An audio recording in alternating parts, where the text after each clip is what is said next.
Good afternoon, everyone. Today is Tuesday, December 3rd, and this is the Salinas City Council meeting. This meeting is available in Spanish for members of the public in attendance and on Zoom. Translation devices can be obtained in the foyer. City Clerk? Buenas tardes. Esta reunión está disponible en español para los miembros del público y en Zoom las unidades de traducción se pueden obtener en la entrada de la rotonda. Excellent. Please join me for the Pledge of Allegiance. Councilmember Gonzalez, would you lead us?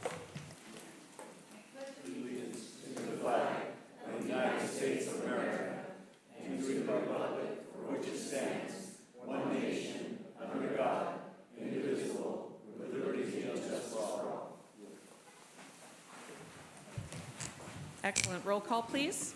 Councilmember Barrera? Here. Councilmember Gonzalez? Present. Councilmember Osornio? Here. Councilmember Rocha? Here. Councilmember Sandoval? Here. Councilmember Valenzuela? Here. Mayor Craig? Here. Thank you. Excellent. We'll go on to new employee welcome and introductions. Yeah, maybe Lisa with Community Development. Hi, good afternoon, Mayor, members of the City Council. We have 5 new staff members in Community Development.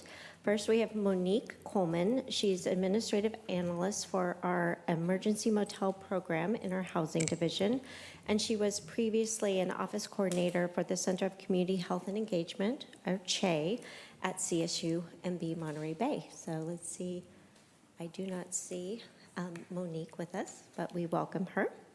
Next, we have Mariel Mercado, who's an administrative aide in our Code Enforcement Division, and she worked as a realtor in the Salinas area before joining the city. So welcome to Mariel.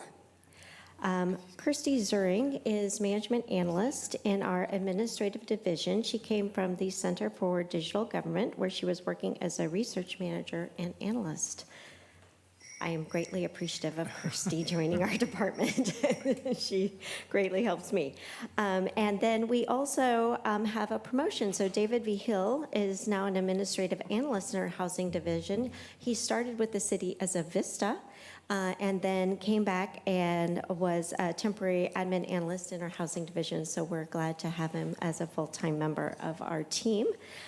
Laura Mendez-Gama is an administrative analyst in our housing division, and she was previously an administrative aide in the division and helped us with our emergency rental assistance program, ERA program, and now she's back to support the rent stabilization program as we stand that up. So again, would like to welcome the 5 of them to the community development team. So thank you. I'd like to invite our fire chief. Good afternoon. It's my pleasure to introduce to you our newest Fire Inspector 2, Julian J. Gonzalez. Comes to us from Presidio Monterey.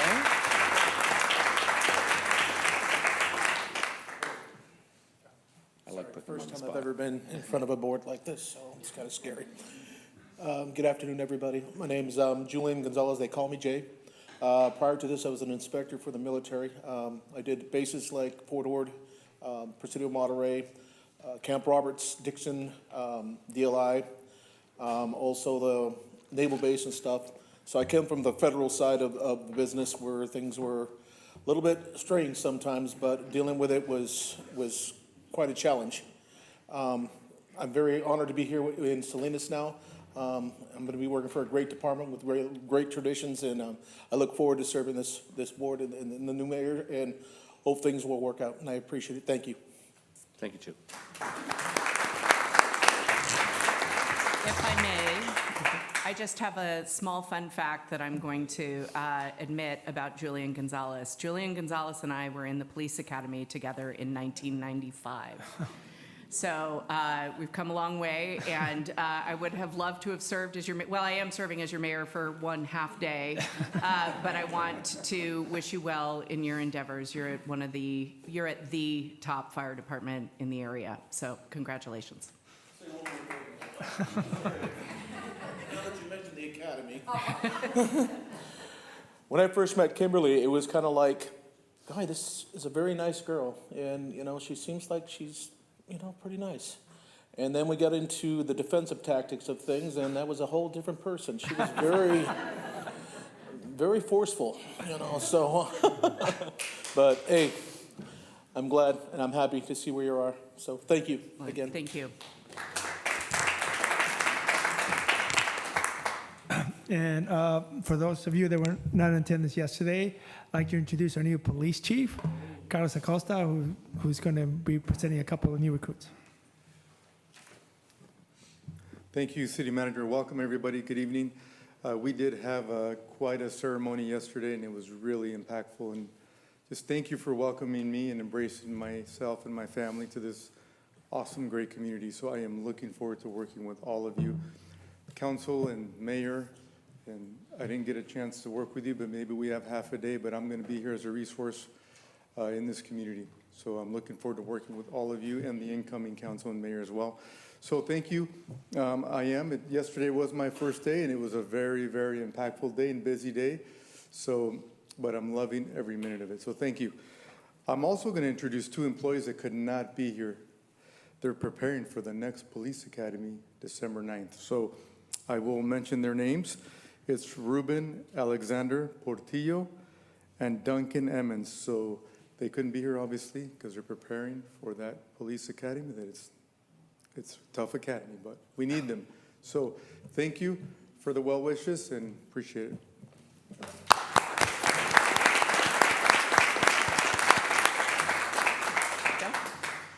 All right, we'll move on to our City of Champions. We have the Indian community of the Monterey Bay, and Councilmember Sandoval will give the proclamation.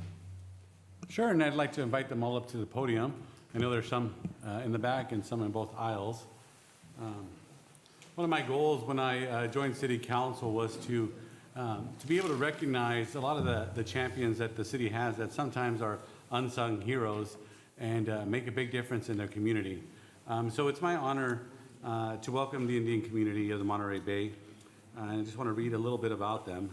The Indian community of the Monterey Bay aims to preserve, promote, and celebrate Indian heritage, culture, and traditions in Monterey Bay area. They have over 350 families that actively participate in cultural events, and they contribute to the Monterey County Food Bank, as well as local organizations like the Veterans Parade, collaborate with schools and local county government, and they just do a lot of good work. And so I'm gonna pass over to Vikas, who's gonna share a little bit about them, and it's gonna be my honor to present something that the mayor has signed, which reads, the Salinas City Council would like to express gratitude to the Indian community of the Monterey Bay for your impactful contribution to preserving Indian heritage and fostering community connections through cultural events and charitable initiatives. Dated this third day of December, signed Salinas Mayor Kimberly Craig. Thank you very much. Honorable Mayor, City Council members, and esteemed guests. I'm deeply humbled to stand before you today representing the Indian community of Monterey Bay, also known as ICOM. We are grateful for this recognition, which acknowledges our community's contribution to rich cultural tapestry of Salinas. As a founding member and current vice president of ICOM, I'm proud to share our story. Our organization was born out of a desire to preserve and promote Indian culture, traditions, and values in the Monterey Bay area. Since our inception in 2007, we have strived to create a welcoming space for people of Indian origin and friends of India to connect, share, and celebrate our heritage. A vision of our founding members, past leadership, and hardworking board and volunteers, we have come thus far and still look forward to contributing with preparing for our next generation to take over. Our purpose is threefold: to promote cultural awareness, foster community engagement, and provide opportunities for social and educational growth. Through various events, festivals, and initiatives, we aim to share the vibrant spirit of India with our neighbors and friends in Salinas. Indian culture is built on the principles of unity, diversity, and inclusivity. Our festivals, traditions, and values embody the spirit of community, compassion, and mutual respect. As we celebrate our heritage, we also strive to give back to the community that has embraced us. Today, as we accept this recognition, we are reminded that our journey is not just about preserving our cultural identity, but also about contributing to the rich diversity of Salinas. We are proud to call this city our home and look forward to continuing our efforts to build bridges of understanding and friendship. A few of those that we have built along the way include that with the Salinas City Elementary School District, which back in 2010 we started by our need to find a facility to conduct our biggest cultural festival, the Navratri. And the director of facilities at that time, Terry Ryan, worked with our founding president, Mr. Pandya, and our leadership to come up with a plan to keep music in the elementary school districts, and in turn, we helped them raise funds to keep the teachers in the district. And we did over 10 fundraisers by doing barbecue for them in all of their elementary schools, and in return, we have been blessed to have the facility at one of their schools, which is Baranda Meadows Elementary. So this is our biggest impact we've had in working with someone, in the community level, and we're very thankful for that. We also have good relationships with the Santa Rita Union School District trustees and board, and we help out with all the schools in the Santa Rita districts during their festivals. If their volunteers need hours, they always come up and serve at our cultural events and obtain community experience and sign community hours. We also have partnered with Monterey County Office of Education and worked with them for their various needs and vice versa. We've also donated and worked with the Monterey County Food Bank over the past couple of years when the incident happened. Our community voluntarily stood up and donated not just cash, but also food. And everybody from the community walked up and supported to build up the food bank for its recovery. We also work with the Monterey County Fairgrounds in Monterey, and that has been a place for hosting our annual Diwali festival. And we are very grateful for the fairground staff to help us accommodate that to facilitate the event that should coincide just around the time we actually celebrate Diwali. And with the Monterey County Parks, we partner to use our picnic at the Veterans Park in Monterey. That also has been a habitual place of choice for us based on our partnership and how they help us out. We also support Relay for Life and the American Legion Post 31 on Laurel Drive for our entertainment, and we have karaoke events. So they've been very helpful, but also allowing us space to conduct our board meetings at no cost to the organization. Our local vendors and support system and community in Salinas has been very helpful in keeping this organization afloat. And thank you, Councilmember Andrew Sandoval, for your kind gesture in recognizing our community's effort. We appreciate the city's commitment to diversity, inclusivity, and we also look forward to continuing our partnership. Once again, thank you for this honor. We're grateful and humbled to be part of this vibrant community. And if you don't mind, we will, if you wouldn't mind having a seat, we'll do one more proclamation, and then we'll have you up to take pictures, if that's okay. Thank you. Thank you, Mayor Kay. All right, and we have another City of Champions award, goes to Niner Empire 831. And we also have Councilmember Sandoval to give the certificate. I actually stood next to a couple of Niner Empire folks that were volunteering at the parade on Sunday. So thank you very much for the work that you do in our community. Councilmember Sandoval. Don't be shy, Debbie. Come on up, too. I only met Luis and started to see the work of the Niner Empire a couple months ago. They are everywhere, and I'm going to let Luis share a little bit about them. But I've seen them at almost every community event I attend. As a matter of fact, Luis even reminded me of a community event I needed to attend. And so I appreciate them, but they are really true champions because they have that heart to help their community and expect nothing in return other than wanting to give back to their community. I've heard about their mission, and I know Luis will share a little bit about what they're really about. Right away you think, well, Niner Empire 831 must be just about football, but they're really more about community.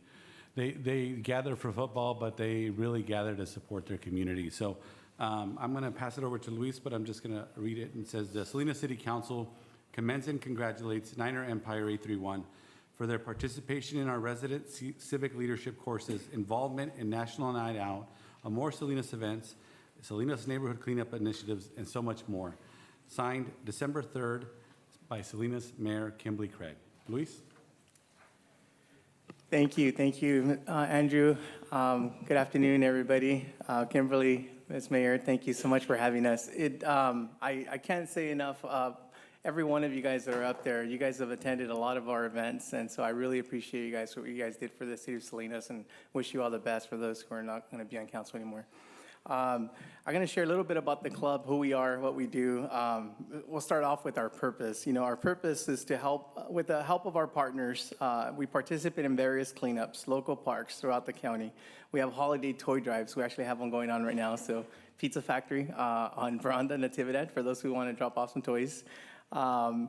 We also help the homeless. On top of that, we also provide a place for football fans to come together, enjoy games, and just meet new people. You don't have to be a 49er fan to come join our club, so you're all welcome. Participating in events and being involved in the community is crucial, and it's important to remember that being a fan isn't the only thing that matters. The club has a greater purpose, and that purpose is to give back and make a difference. Let's show the community our dedication and what we're about. I look forward to seeing every one of you guys continue to come out and help us. Our mission is to make a positive influence in our community alongside our 49er faithful, encouraging our members to continue to help the less fortunate and do so by making meaningful volunteer activities to them.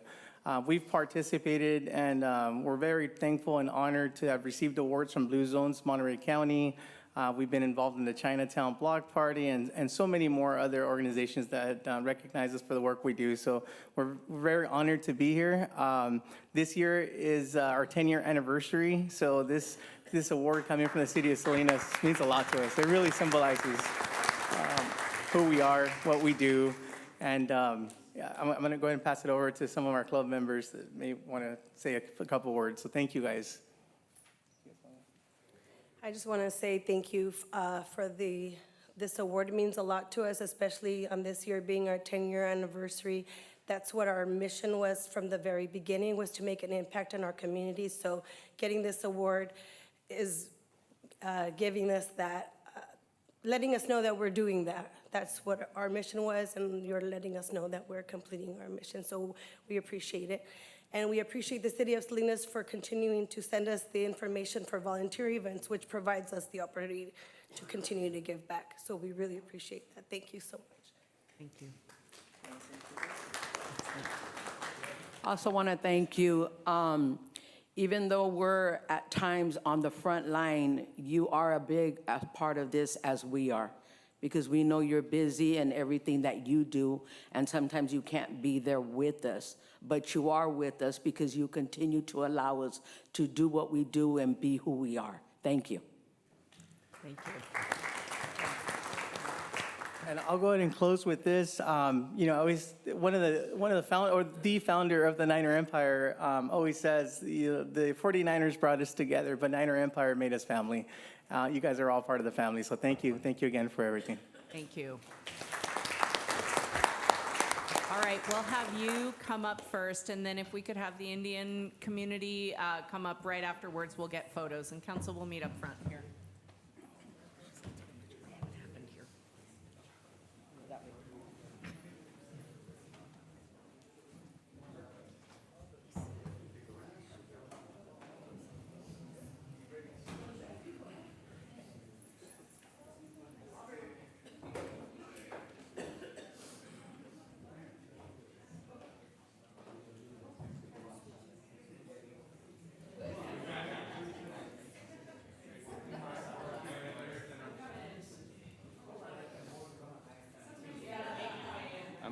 I'm not a Niner fan. I'm not a Niner fan. Go for it. Ready? 1, 2.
Shake hand.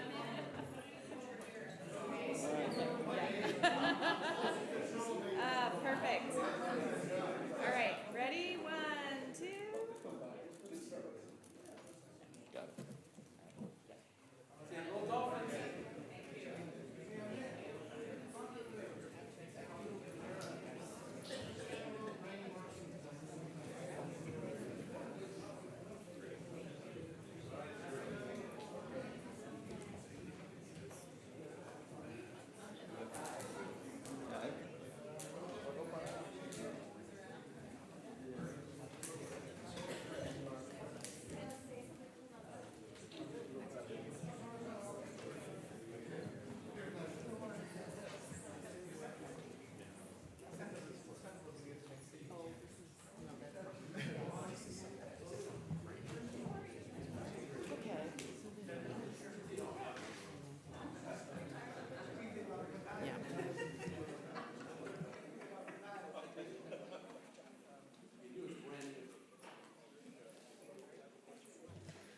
All right, we are going to go ahead and move on with our agenda. We are on to public comment. If you wish to make a general public comment or comment on a specific agenda item, you're encouraged to attend the City Council meeting in person or attend the Zoom webinar and use the raise hand icon. Email public comments received have been distributed to the mayor, the council, the city clerk, and will be entered into the permanent record. Public comments generally are limited to 2 minutes per speaker. I may further limit the time for public comments depending on the agenda schedule. We're now open for public comment on items that are not on today's agenda, but are in the City of Salinas' subject matter jurisdiction. Comments on agenda items should be held until the items are reached. Welcome. Good after eve, everyone. My name is Kimberly Bryant, and I am here to offer a prayer to all City Council members, the mayor, and everyone in the room. I would encourage you to join me. It is the Lord's Prayer. Our Father, who art in heaven, hallowed be thy name. Thy kingdom come, thy will be done on earth as it is in heaven. Give us this day our daily bread. Forgive us our trespasses as we forgive those who trespass against us. Lead us not into temptation, and deliver us from evil. For thine is the kingdom, the power, and the glory forever and ever. I want to bless those of you who are leaving. Kimberly, Orlando, Carla, Anthony, Jesus. I just want to wish and pray God's blessings upon you as you enter a new season in your life. I just want to thank each one of you for your service, your time and effort, and your talent, so much talent here. We're so thankful for each one of you, and we're going to miss seeing your faces. I know I'm going to miss seeing your faces. I'm going to miss the fact that I've just gotten to barely know some of you, and it's been a real pleasure. So God bless you and thank you. Thank you. Hi, welcome. Good afternoon. My name's Noelle Thielman. I live on San Miguel in South Salinas. And unfortunately, I don't think my prayers are going to be answered, but I'm going to try anyway. I have a health and safety issue I'd like to address. Just so you know, I'm retired public works on my own. I have over 40 years of experience in fixing things. And as a retiree and homeowner, I'm frustrated about not being able to get things fixed. The situation is that, as so many people do, I have a tree problem in my neighborhood. It's not in front of my property, it's on city property. So the 50-50 match does not work. It's on in front of my neighbor's property. My birthday is tomorrow, and for tomorrow, I'd really like to be able to open up my garage door. My garage door has been sandbagged for 8 years because the street floods in front of my house. And I'm getting a little old to be jumping through puddles and jumping through flooded gutters. I have talked to the street people. They come out on a regular basis. The water doesn't drain because the curb and gutter is ruined, and I'm near the school, so people trip all the time on the sidewalk in front of my house. I have made requests with Public Works. I check with them regularly. It doesn't seem there's really any hope that this will get fixed in a timely manner, probably before I die. I don't want to wait 20, 25 years, but apparently that is the case as the timeline goes for repairs. There's also a health hazard. The county mosquito district has come by my house several times and asked me, do you know there's mosquitoes in front of your house? Yep, there are. Dengue fever, West Nile virus, and the equine encephalitis virus are all carried by mosquitoes, and it is a health hazard. We've got young kids walking to school. People complain to me about the smell in front of my house. I have no control over any of that. So a request, a prayer is helpful, but I'm not hopeful, but I just would like to put it out there, and unfortunately, the new city council, you'll be hearing from me regularly. I'd like to get this fixed, but the big thing is I'd really like to just be able to open up my garage door. Thank you very much. Thank you. If you'd like to leave your address with the city clerk, just so that somebody can follow up with you. Okay, thank you. Hi, welcome. Good afternoon. Mitchell Huerta, Salinas resident, District 5. Mayor Craig, City Manager Mendez, council members, staff. As a retired high school government teacher, I want to acknowledge and thank you for your contributions, your dedication, and your sacrifices to the residents of Salinas, the city of Salinas, and the Monterey Peninsula. Thank you. Mayor Craig, I want to personally thank you for appointing me to the Measure E Oversight Committee in February of 2014. Thank you. But more importantly, I want to thank you for years of friendship that goes beyond government, politics, and roller derby. We may not always agree, but I know one thing is true. We agree on the same facts. I will listen when you speak, and you will listen when I speak. And sometimes we agree, sometimes we disagree. And it's okay, because I know that you respect me and I respect you. And we have good intentions on what's best for the city. And I just want to say thank you so much for your years of service and dedication, sacrifices both personally and professionally. And I just wish you the best wherever you go, you know that. And to the council members who are leaving, again, a thank you, a tip of the hat. It's not easy doing what you're doing, and I really appreciate all you've done for our community. Thank you. Thank you. Hi, welcome. Hi, I'm Terry Fedena. I just want to tell you it's been an awesome year for me. This is the first year I've ever come to City Council, and you guys have taught me how it is, and how to be a leader, but how to respect one another, and you listen. I know it's not perfect, but I just want to thank you that I've learned so much, and I've gotten to know some of you more than others, and I want to thank you. I see your heart. Every time I speak to one of you, your heart comes out, and it overflows, and many of you, I've seen you on the street, and you recognize us, and we just came to pray. We just came to support you in prayer. And my prayer for you, every time I think of you, because we have a list and we go down and trying to memorize your names, and I think we got them now, and now we have to say goodbye to some of you, but is to want God to give you the revelation, the wisdom, and the understanding. Because to do the jobs that you do, and to do the job I do at home even, it needs revelation and wisdom and understanding, and only God can give you that. So I will continue to pray for you as I come next year, and Carla, and Alonda, and Anthony, and you. Just thank you for your dedication and your heart, because we saw it. And unity.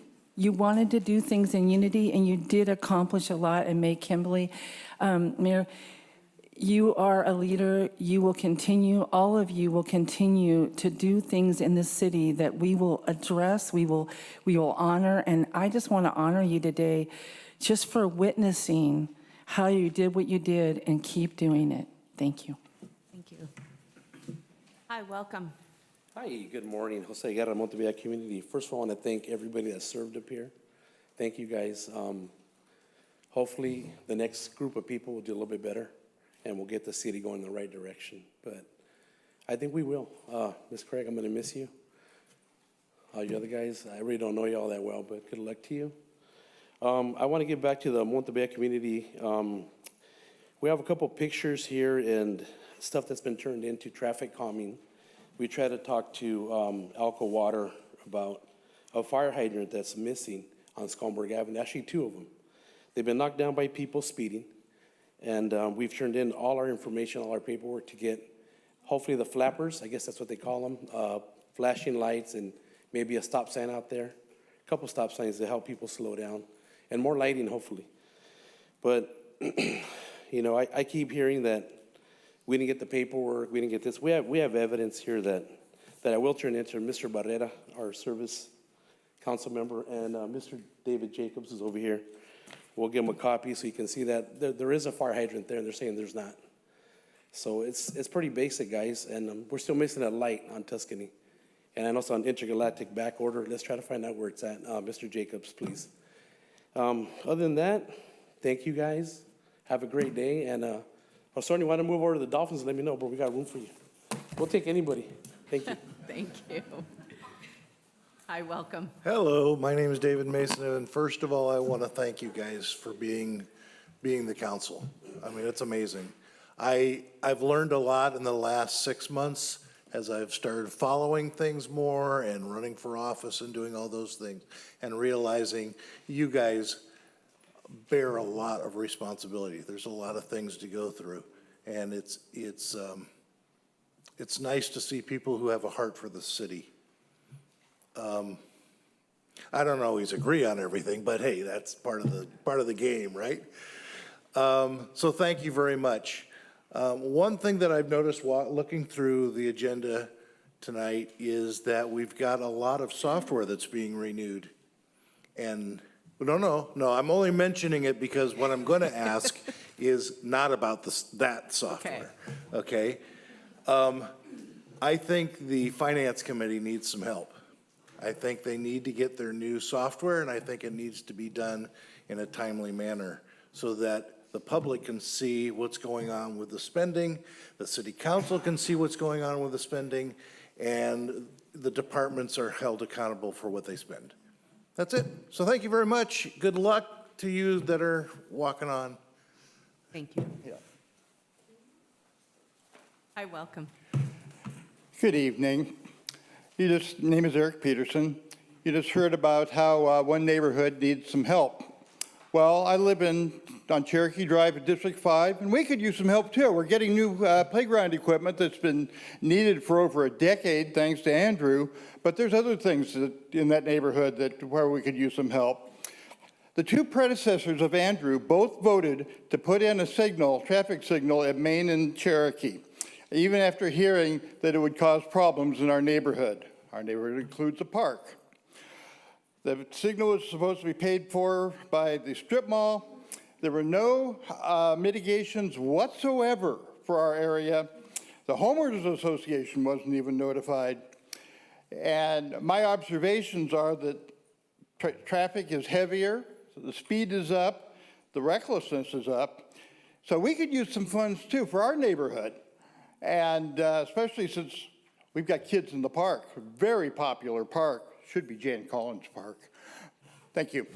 Thank you. Hi, welcome. Hi, Mayor, if I may, I have 2 things to present, if I'm able. Of course, sure. Thank you. First one, I want to, as part on behalf of the Lady Lowriders United, Orlando, we want to thank you. Thank you on behalf of the lowriders for helping us, for guiding us to uplift the band. It's back in the days it was different than now. Now our grandkids, our kids, we're able to be out there and also to be a part of the community and do things with the community. So on behalf of the Lady Lowriders United, I'd like Christina to read this to you. If you can come up and receive this.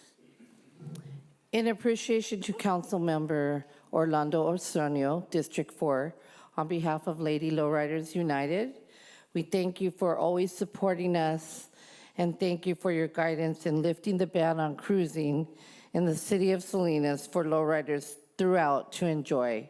Sincerely, Lady Lowriders United. Thank you.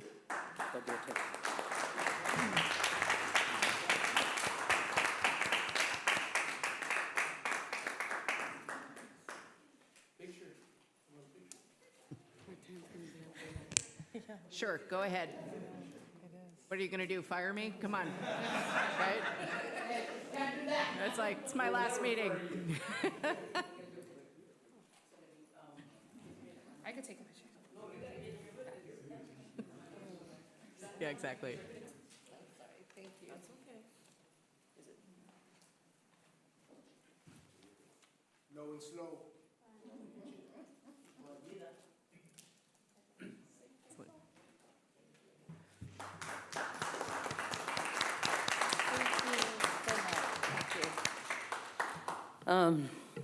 Mayor Kimberly Kay. First of all, Dolphin fan. I'm a Niner, but you're lucky my man's a Dolphin. Just want to say. All right. Mayor Kimberly, what can we say? I mean, you've been there supporting us since day one, since we founded Lady Lowriders United. You've been there with us, you've helped us, you've strike the pose with our vehicles. I'm just a wannabe. I know you've always wanted to be a part of Lady Lowriders United, but you've always said, I don't have a car, I don't have a car, I don't have a car. Well, we've changed that, but I know you brought your car today. Can we see your car? It's my 64 Impala. Take a picture, somebody get it. I'm saving up for it. Mayor Kimberly Craig, can we have you stand? Of course. On behalf of the Lady Lowriders United, we want to welcome you as a part of the Lady Lowriders United. Thank you.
All right, we're going to take the football rivalry outside at this point.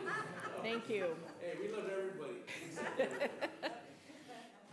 All right, thank you very much, ladies. I appreciate the honor, and I can't wait to wear the shirt. So we'll move on. Welcome to public comment. Good evening, everyone. My name is JC Gonzalez with Urban Arts Collaborative. I am a resident and artist in Salinas. I grew up here. And I want to personally thank Orlando Osornio for giving us the opportunity to Urban Arts Collaborative this past year, your support and the grant that we received that we provided for justice and art for the community of Chinatown. So I want to personally thank you for that and for your leadership. And I also would like to express my concern for this Chinatown community. I know that homelessness is an issue, but I also think it's an issue when there's a lot of garbage, you know, in the sidewalks. And I have expressed this concern to the Moongate Plaza where we reside. And sometimes nobody really responds. Sometimes I find fire right outside our Suite C, and it has become an issue. I think the community of Salinas, the children and the youth, deserve better. And I hope that you continue supporting artists and the art in the community. It makes this place a better place to live, but it also offers youth hope. So thank you very much to everyone, and good luck to everyone who's stepping outside and giving new leadership. Thank you so much. Thank you. Hi, welcome. Madam Mayor, City Council, Luis Chago Juarez, neighborhood organizer for Building Healthy Communities and a lifelong resident of here of Salinas, East Salinas, and just really honored and, to have built relationships with each of you to certain degrees, and to be in a position where, as a servant of the community, working with servants of our community, helping to really move visions that were shared, visions that were expressed and actualized. Never thought that we'd have a Christmas celebration on the east side of Salinas that would rival something that we would have to drive an hour north to the city of San Jose.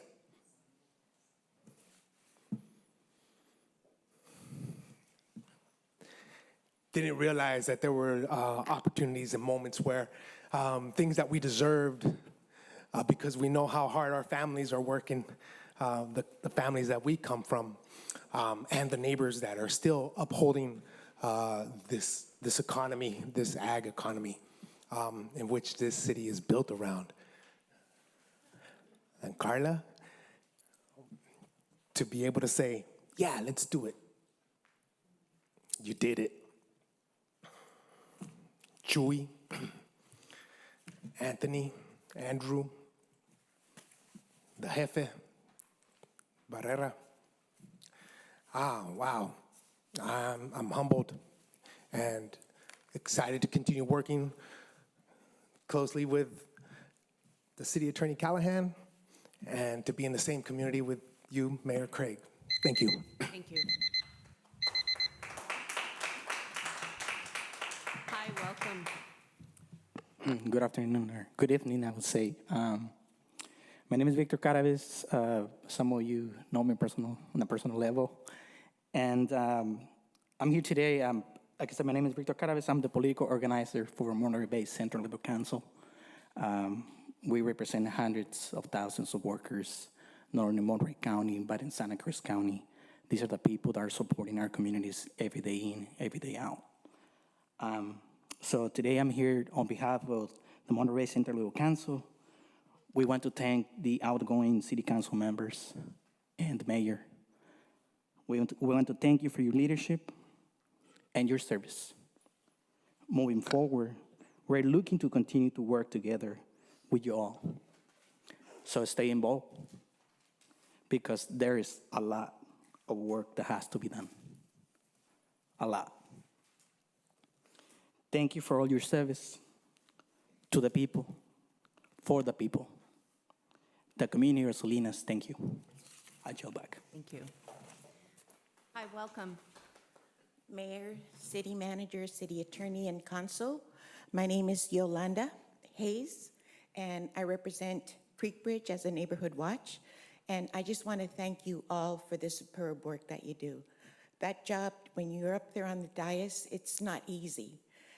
You can't just go and sit and not do anything. And I know how hard everybody works. So I just want to thank you for your service, for your involvement, for your help in all the issues that we have. As the gentleman said, there's a lot still to be done, and I know you're going to all be supportive, and I just want to give my thanks, my respect to each and every one of you. Thank you. Thank you. Anyone else for public comment? Hi, welcome. Hello. Jeff Wardwell, born and raised Salinas. Just thank you.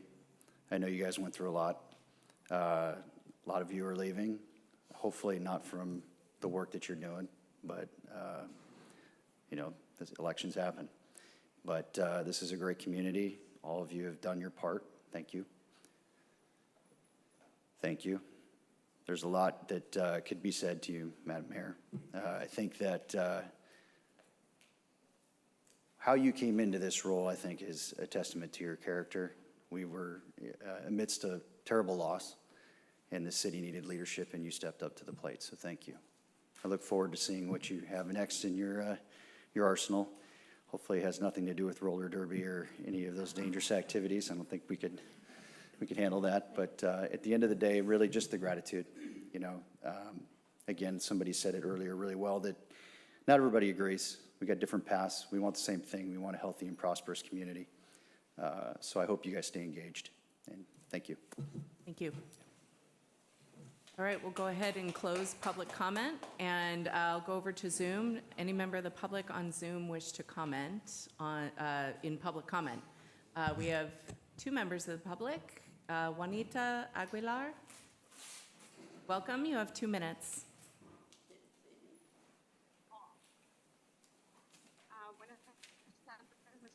Can we turn up the volume? Adelante, Juanita, ¿puede hacer su comentario? ¿Sí me escuchan? Sí. Can we restart the clock for her, please? Vamos a reiniciar No el sé si reloj. me están escuchando. Sí, la estamos escuchando. Ok. Buenas tardes a todos.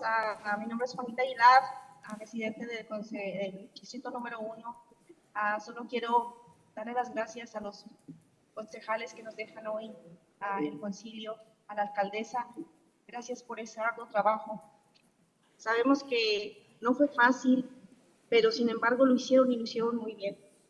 La comunidad va a estar extrañándoles. Yo ya los extraño. Solo quiero decirles que se quitaron esa camiseta y se pusieron una camiseta que les va muy bien. Así es que gracias por conectar con la comunidad. Gracias por estar ahí escuchando cada caso, cada necesidad por las cuales las personas de la comunidad estaban necesitando. Sabemos que no fue fácil, sabemos que a lo mejor no se pudo ver complacido a cada persona, pero hicieron lo mejor que pudieron, y la gente está activa, la gente está ahora más abierta, la gente ahora puede expresar sus necesidades, y eso fue gracias a ustedes. Gracias porque han hecho un cambio en Salinas, y ese cambio va para mejor, y todo eso se lo debemos a ustedes. Gracias por la oportunidad de poder trabajar juntos, gracias porque nos han dado ese poder comunitario de poder ir con ustedes y decirles, pasa esto, sucede esto, no solo en mi distrito, sino en todos los distritos. Hicieron un buen trabajo y la lucha sigue. Y podemos decir juntos que sí se puede. Muchas gracias.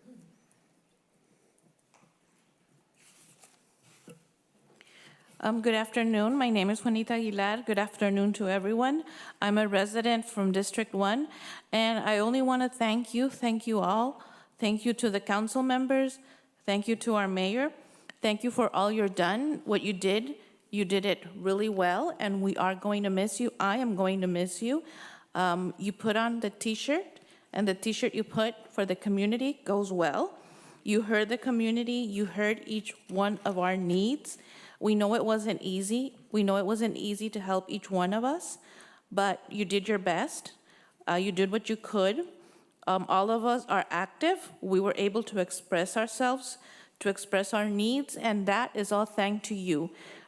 This is a change that all of you have implemented. You gave us the opportunity to work together, to be able to tell you and express our needs. and not only the needs from District 1, but for all the districts. So now we're united, we're working together, and together we are going to be able to do it. Thank you. Thank you. All right, and we have one other hand raised. Robin? Welcome. Thank you, Mayor Craig. Councilmember Sandoval, you are the only member of this body who has demonstrated the courage and fortitude to publicly question certain budgetary discrepancies and allocations. As a result, you now face a recall effort spearheaded by a PAC supported by community influencers with considerable financial backing. It appears that your willingness to challenge the long-standing status quo of city officials remaining silent on these matters has made you a target. While I view you as a dedicated representative of the people, it is important that we also provide the PAC and its supporters the opportunity to add credence to their claims. Transparency and accountability are paramount, and residents deserve a clear understanding of the accusations against you. Therefore, I respectfully ask the PAC to publicly disclose the following information. 1, a list of the specific lawsuits filed by Councilmember Andrew Sandoval, including the outcomes of these cases. 2, a breakdown of all legal costs incurred by both the organizations involved and Councilmember Sandoval as a result of these lawsuits. 3, whether any of these lawsuits were dismissed, deemed meritless, or successful in any capacity. And finally, a breakdown of financial gains Councilmember Sandoval may have received as a result of these legal actions. And for all outgoing council members, I sincerely wish you all the best in your future endeavors, and thank you for all the efforts you put forward on our behalf. Thank you. Thank you. All right, we'll go ahead and close public comment. And we will go on to our first item on the agenda. We have 3 public hearings that require action. Our first one is 24-681, Republic Services Garbage and Recycling Rates for fiscal year 24-25 and performance review update. And David Jacobs, our Public Works Director, is here to give the report. Do we have a clicker, Patty, or not? Should it be here?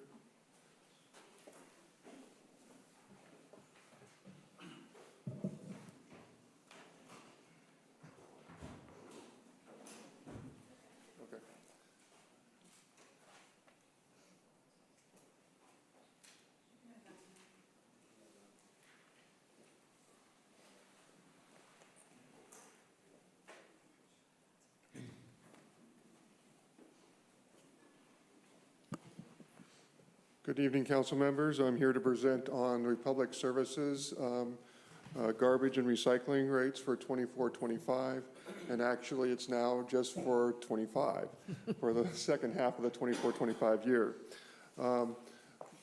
Per the franchise agreement, Republic is allowed to increase the rates up to the CPI or a max of 4%. This year's increase is maxed out at 4%. But if you look at the numbers that go along with this rate increase, there's AB 939 fees that are passed directly through to from Salinas Valley Solid Waste Authority to the residents. The franchise fee that is passed through to the city of Salinas, and there's a recycling fee as well. So all those things combined, an increase to a normal residential rate customer is about 4.18% or $1.40 per month. On the commercial side, again, they pay AB 939 fees and city franchise fees. Their increase on a normal basic 3-yard dumpster is $22.97 or 4.41%.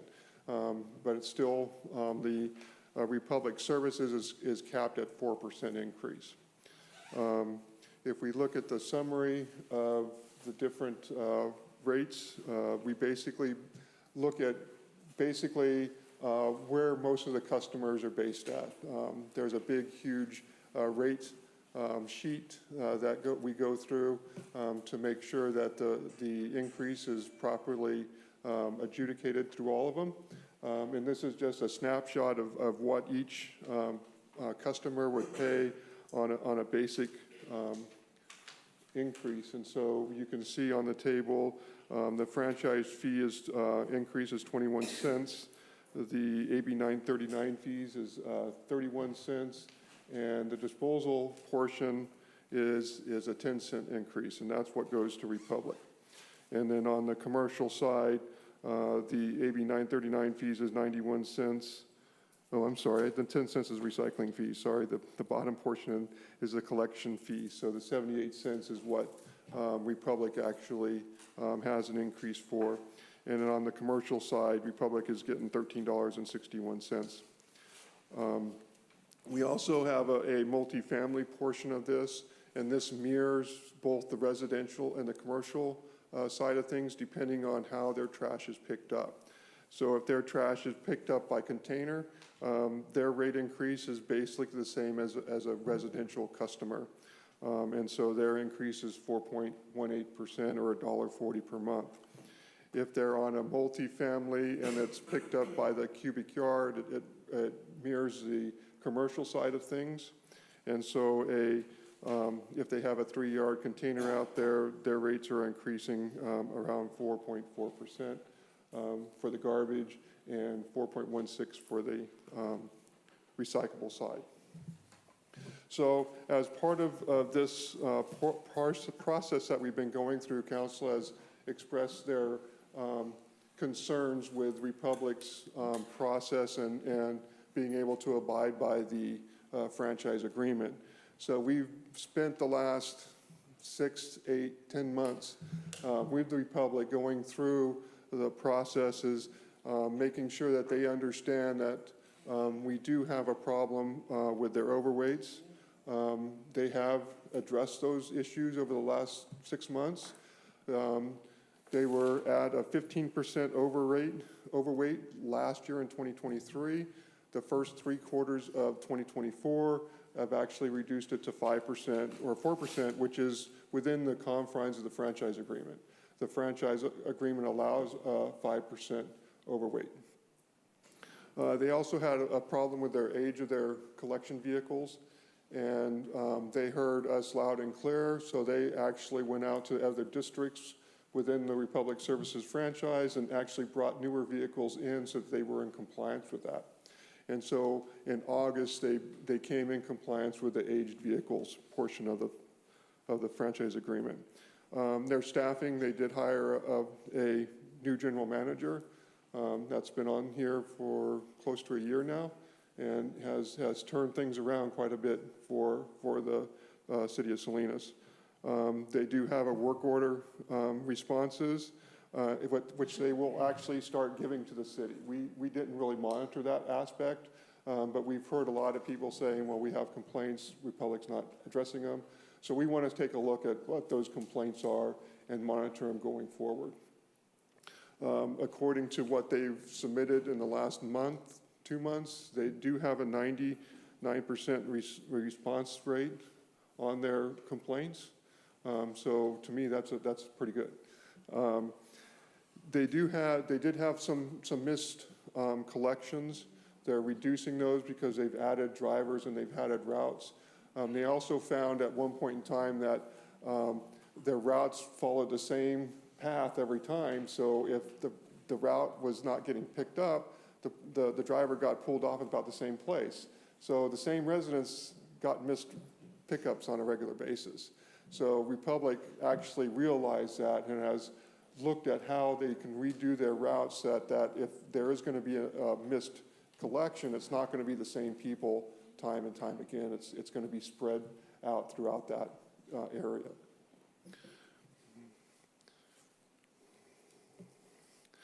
So as part of this, there is administrative charges involved in the franchise agreement with all these issues that we found. And as a partnership, we've worked through those to try to figure out the best way forward and to forego the first 6 months of the rate increase, which would save a typical residential person $8.40 over the 6 months. A typical commercial person would say about $132 over those 6 months. And the total estimate benefit for the entire community is about $800,000. And then the cost incurred by Republic to solve these issues over the last 6 months or so comes out to about $400,000, and that's, you know, the new drivers, new routes, new trucks, switching vehicles to other divisions, bringing them in so that they're in compliance with the franchise agreement. And that's one of our big things with these administrative charges. It's not to penalize them, it's to make sure that they follow the franchise agreement. And they have to this point, they've really stepped up and started working with us to move forward. They are going to send us monthly reports on the complaints they receive so that we can monitor those. We do have a person on staff now that's going to help us monitor Republic instead of, you know, constantly relying on R3 or myself to do that. We have somebody that's dedicated to that. So moving forward, that's a good process. One of the other things that has been asked, what would the administrative charges been if we decided to give those to Republic? Our estimate was anywhere from $1.5 million to $2 million dollars, and this is a compromise of 1.2 hit to Republic. It benefits the city. It helps us maintain the franchise agreement, maintain the cooperation between the two entities. So with that, I'm open to any questions. Thank you. I'll start to my left. Councilmember Valenzuela, any questions? Hold for comment. Okay. Councilmember Rocha, questions? Is it possible, it wasn't mentioned in the staff report, I'm not sure if our city attorney wants to weigh in, but is it possible to mention what the amount of the penalties would have been? Because the staff report references that in lieu of the penalties being paid, right? So they're waiving the penalties for the rate to not be implemented. Yeah, and that's where the estimate, the penalties would have been anywhere between $1.5 and $2 million. And it's basically based on the age of the vehicles that they had on the streets and the overweights. We didn't calculate or get into the real nuts and bolts of it. We had a number. We've been negotiating back and forth. You know, their sense of it, it's less than that. Our sense, it's about that. So, you know, do we want to go to court or throw out the franchise agreement for a couple $100,000? I don't think so. Thank you for that. And to our city manager, can you speak to the steps outlined in the staff report that you're planning on taking from an operations level to address this moving forward? Yeah, through the mayor and council. Well, I think one of the biggest steps is we filled that sustainability position. So part of that is being a lot more vigilant in addressing complaints, getting the reports, because it's the agreement, the franchise agreement is two ways, right? We also have to do our part, and now I think we have the resources to do those. So that's one of the steps, and just to monitor it, monitor the complaints, and also be a lot more vigilant about their vehicles, their weight, and all that. So those are, I mean, frankly, is just following the franchise agreement. And now I think now we have the staff to do that.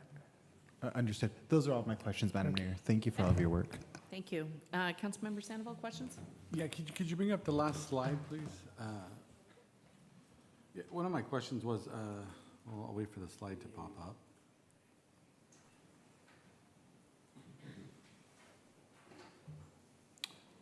So where it says the cost incurred by Republic to come into compliance, that's not additional funds that they spent. I mean, that was like a requirement for them to come into compliance, not necessarily a hit for them, correct? Yeah, well, the $800,000 is definitely a hit to Republic. That was the income they would have had per the franchise agreement. The $400,000 is something that they needed to spend anyway to get up to compliance. But if you look at how regulatory agencies deal with issues, usually you pay a bunch of money that fixes the problem, and that money is put toward the fines. And we run into this with the Water Quality Board. We recently had a sewer spill from our Lake Street project, and we had to spend money to make sure that didn't happen again, and that money was taken off our fines that would have occurred. So that saved us quite a bit of money. It allowed us to get up to compliance and make sure it doesn't happen again. So this is a process that is normal for administrative agencies on agreements. Okay, and I know that, you know, you kind of provided us an estimate, but in R3's audit, did they identify the amount of potential violations of each different one to give us did their audit report give us what those actual penalties were, or how do we come up with that number? They did, but they based their penalties based on Republic not being into compliance until December of this year. And they actually became compliant in August of this year.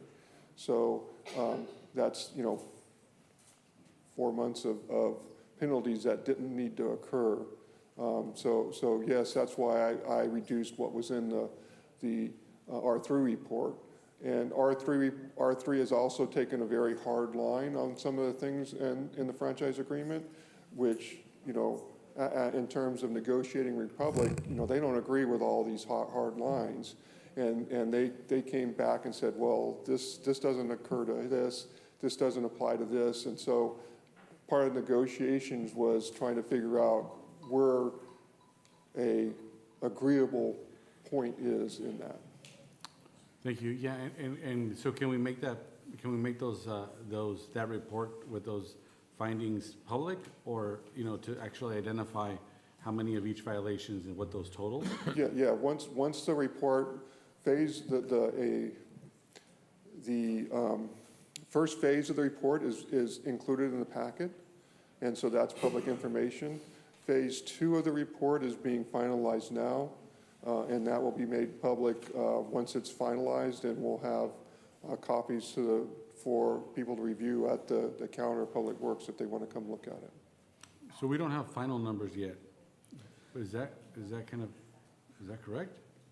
Correct. I mean, the first phase was based on what they're not doing right, and that was a fairly large number. But like I said, they finalized that based on stuff happening not until December, and it happened in August. So we could actually ask them to revise their number based on stuff happening in August rather than December. Okay, because the benefit, let's assume that the R3 says $2 million in penalties, and the benefit to our ratepayers is $800,000. Could that 1.2 in penalties be potentially used to repair roads, or what is the purpose of penalties? Is it just you did something bad, or what would be the purpose of those funds? So the purpose of the penalties is to ensure that Republic is in compliance with the franchise agreement. In the prior franchise agreement, there was no penalties, so there was no way for us to get them to the table. These administrative penalties are a way to get them to the table to comply with the franchise agreement without throwing the franchise agreement out the window and trying to find a new hauler. So basically, to me, it's an incentive for Republic to come to the table. It incentivized them. They have come to the table, and they have worked with us to come to this point. And one of the comments in there was the council, the district cleanups and the mayor cleanups. And is there going to be an amendment to the contract, or what? How is that going to proceed forward? They sent us a letter recently. I think I included in a council packet that says they will continue the council cleanups moving forward. And is that something that's legally enforceable, the letter, as opposed to an amendment to the contract? In my opinion, yes, council member.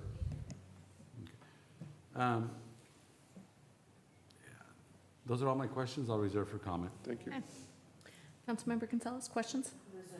Okay. Councilmember Barrera, questions? Mr. Jacobs, always great to see you, sir. Can you put the slide back on the Republic offer to resolve each, please? Thank you. Mr. Jacobs, how do you feel? I know you've been working on this for quite some time now, and I totally agree with you. We need to keep this relationship strong. Republic's been a good partner with us. The quality of service, how do you, and I'll direct this to you or the city manager, how do you feel about the quality of service that's being provided now? I believe it's very good. I mean, yes, we've had problems, and over the last 6 months, 8 months, we've really worked hard with Republic. Republic has worked hard to come into compliance. Again, we don't get all the calls that they get in terms of compliance. We only get them when Republic doesn't respond to them or the person is very upset, and so then they come to us. We don't get too many of those. And with 30,000 customers out there, if we get 1 or 2 complaints, I think they're doing a really good job. You know, again, I'm a resident of the city. I do get my trash picked up by them. Yes, I've had missed pickups, but I leave my trash can out there, and Saturday or Monday, they come by and pick it up. So it might be out there. I don't like it being out there for a weekend, but it happens once in a while. You do have the large item pickup. You call them up and say, well, I have a large item, and they tell you put it out with your trash, and they come by and pick it up. So the service I've gotten has been good.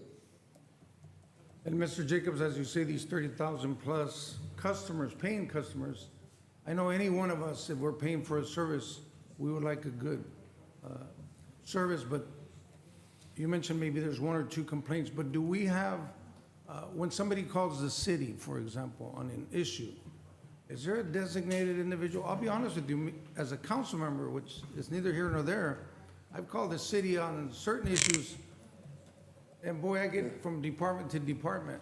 Very frustrating sometimes. My question is, when somebody has a specific question like this, already they're paying for their service, and now they have to take the time to find out why my product is not being, or my service is not being taken care of.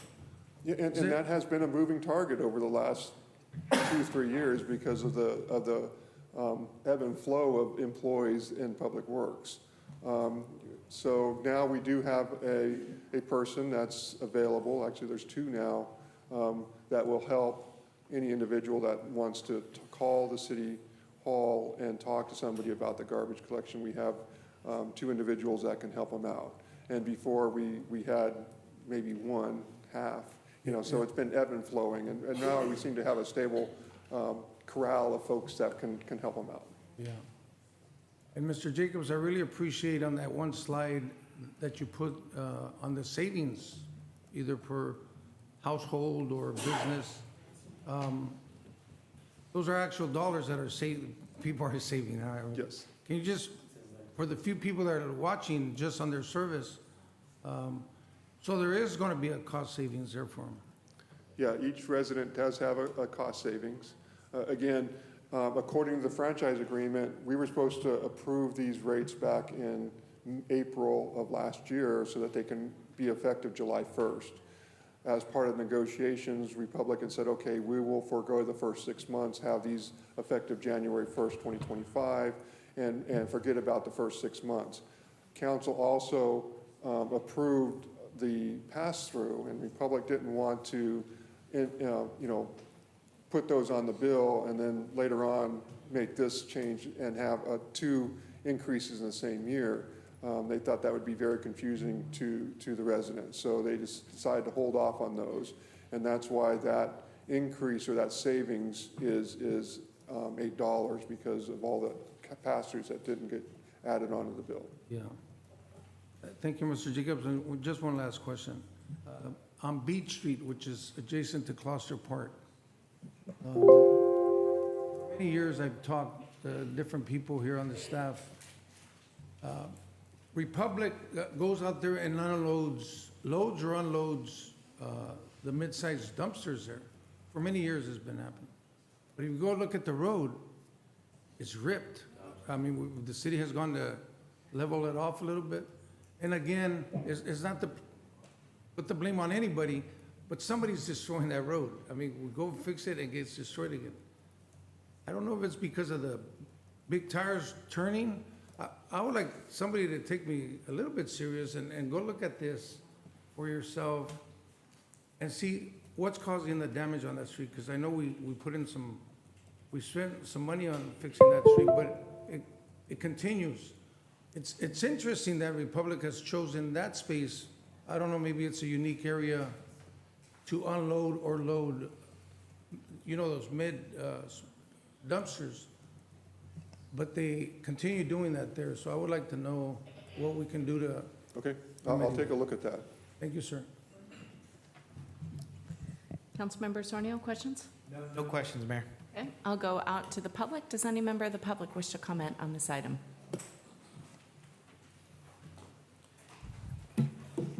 Good afternoon, council members, Mr. Jacobs, city mayor and city manager, and also city attorney.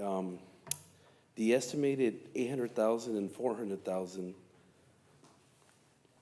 when you said we took in money for penalties, where does that money go? Is it redirected back to the customer because it wasn't used, or where does it go? We don't have any, where do you put it? I mean, I'm just asking, is it for fines or repairs? Because who really checks the trucks? Do you have somebody that checks the trucks? Because in Montebello alone, they're still spilling oil. I'm getting complaints all the time. They're missing garbage cans by blocks. So when they miss the garbage cans, should they not just refund the customer that pickup? I mean, that percentage? Why is that not being done? And who ensures that the vehicles are being, checked after they're being repaired? I'm just asking because I've called down to City Hall and I can't get a hold of anybody sometimes. Always in a meeting, he's here, he's busy. I'm being real with you. I mean, the transparency is terrible. I get redirected. I have to go down there. I was down there today. I should take care of some stuff about the streets that need to get done. I had to go down there personally to get it done. I've had people email stuff. Oh, we never got it. We get there, guess what? We pull up the email. We redirected it back to you. We gave it to you. We have it. We have the evidence. So are we going to give credit, back to the customers for the missed stuff? We need to come up with a plan. And who's in charge of it? Does he have the name we can call, the person? He didn't mention anybody's name. Mr. Felix is in charge of this. He's the director if you have any concerns or complaints. And a lot of these people work, Mr. Jacobs. They're not going to give you a call. They're too busy. They're tired. A lot of these people are field workers. They're not going to have time for that. Thank you very much. Want answers. Thank you. Hi, welcome. Good evening. My name is Tony Verda. I'm the chairman of the Veterans Day Parade. And Mayor, everybody here, good to see you all. I'm going to start this off with a question. How many of you liked our 14th annual Veterans Day Parade? I did. We did. It takes, I'll describe it as a wheel, basically, and military teaches you teamwork. I can get so much done by myself, but with efforts of a team, there's nothing that can't stop us. And in this big, giant wheel, one of the primary spokes of that is Republic Services. I can't say enough good things about them. For the last 14 years, they provided us the support that we need. We're a nonprofit. We go out there and we work at our nonprofit, our barbecue raises that we do that to pay all our fees. Republic, every year for 14 years, there's a heartbeat behind that big company. The heartbeat is Christina and her troops. They get out there and they support us on a holiday, on Veterans Day. They come out and help us. When you look down at the Salinas High School parking lot, after 4,000 people have left when that parade starts, there's no garbage because they provide all the tubs for us to clean that up. At the end of the parade, when 20,000 people are gone, we have the garbage cans to pick everything up. So I'm just saying, great job, Republic. Thank you for what you do, and thank you for supporting the Veterans Day Parade. Thank you. Thank you. Hi, welcome. I like the Veterans Day Parade too, but I'm biased. Good evening. My name is Eric Peterson. In the interest of full disclosure, along with Bill Gates and Warren Buffett, I own stock in Republic. My source of information is Republic. Reports third quarter 2024 results. Third quarter total revenue growth of 6.5%. How would anybody in this room like to get a 6.5% raise for 3 months? And just to get into some of the numbers, some of the stuff that comes out of there is Republic spent over $100 million buying other businesses. They spent well over $300 million buying back stock.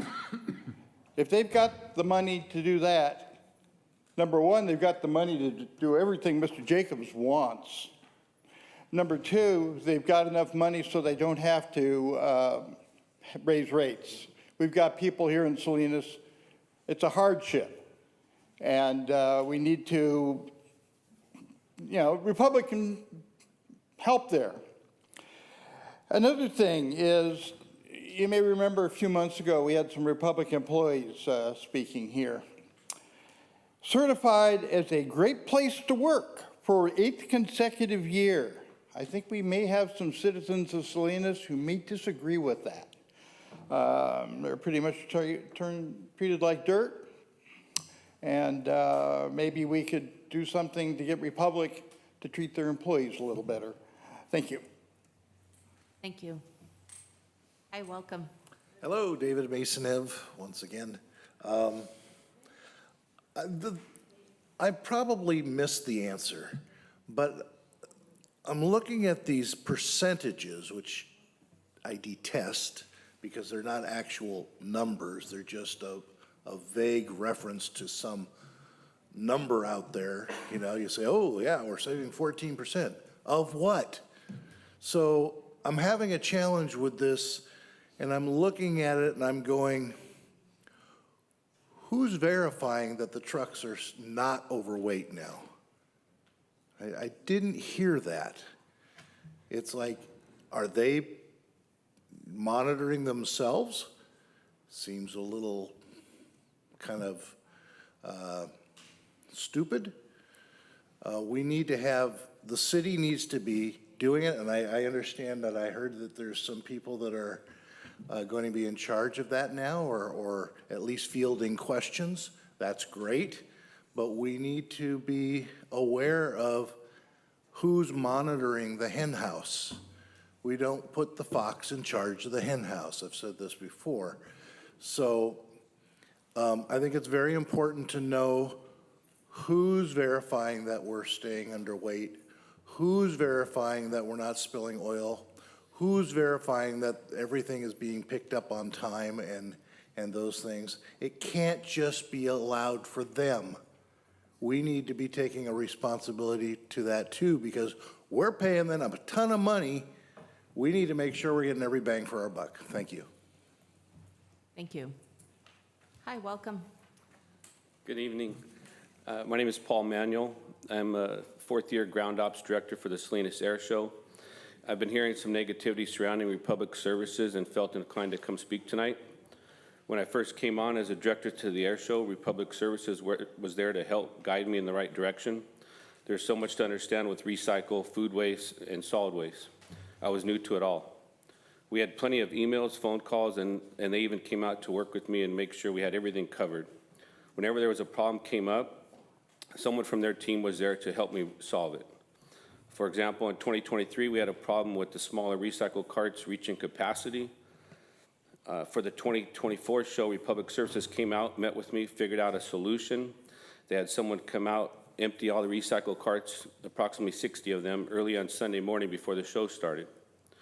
Republic Services usually drops 8 to 10 large roll-off dumpsters between recycle and solid waste to the airport. We have a limited time once we get possession of the airport to receive them, and then when the show is over, there's only 2 days to get everything out before we give the airport back. This is not an easy task. They make it happen. Republic Services has never given us any issues, and I couldn't imagine another company that would be as great to work with as them.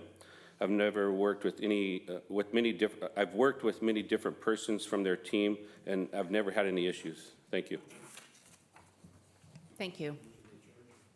Hi, welcome. Good evening, Mayor, City Council.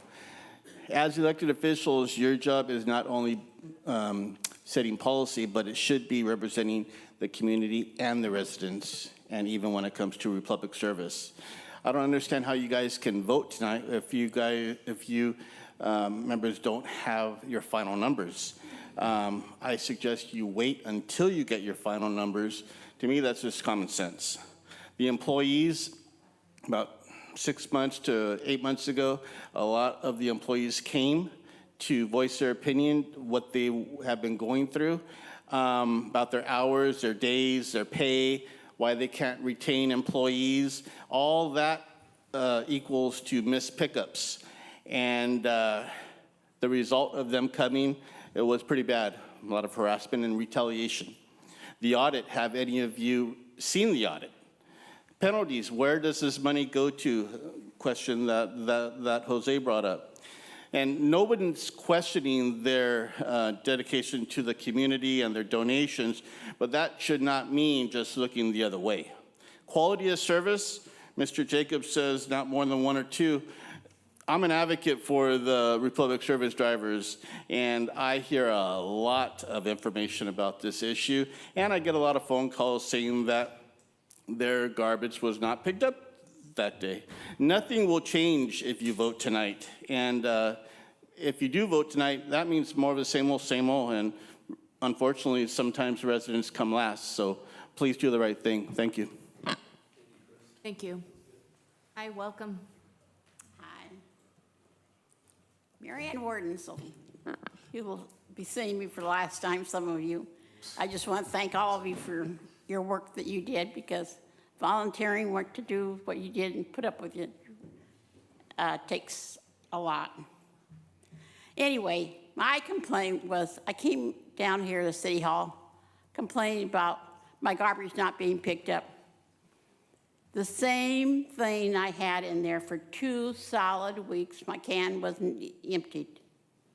Same thing. I came down, and then I went down to the office over their old office, and I spoke to them.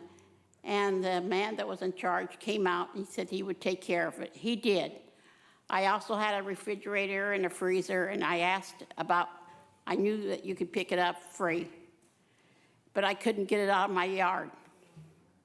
But they did come and get it out of my yard. And since one of my cans was broken, that I mentioned before, had been left out in the middle of the road, they brought me a new one. So I never had a chance to say thank you to all of them for that. But they need to drive a little slower and stop breaking our trees. It's gotten so bad now that I will not park my car on my handicap on a Wednesday, because a lot of the cars down my street are getting hit. I don't know who's hitting them. I'm not blaming the garbage people, because I didn't see it with my own eyes. I did see last Wednesday they had an accident on Sanborn with a car that was parked there, and it was being towed away. Didn't see the accident, just saw it afterwards. They need to slow down. But I buy myself $100 for me and one little bag a week. It's a lot of money. Thank you. Thank you. We got to do something for our Great. senior citizens. We'll go ahead and close public comment. I'll go over to Zoom. Does any member of the public on Zoom wish to comment on this item? If so, please use the raise hand function. All right. We have Ed on an iPad. Ed, you're welcome to give your comments. You're on. Welcome.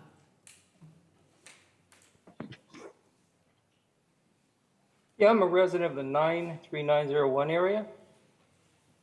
I have attended many community functions Republic Services have sponsored. I can't say enough good about them, our community, for several years. Example, just recently, your big Christmas parade, they are instrumental in trying to pull things together. I realize at times are hard, and everybody in this economy. That being said, my garbage is always picked up on a timely fashion. Occasionally it can be missed, but rarely, and it's always picked up the next day. That's just human nature, things can happen. Republic Services gives back so much to the community and our city. I feel a $1.40 rate increase isn't anything different from all the other utilities that the company's rate increases because of this economy.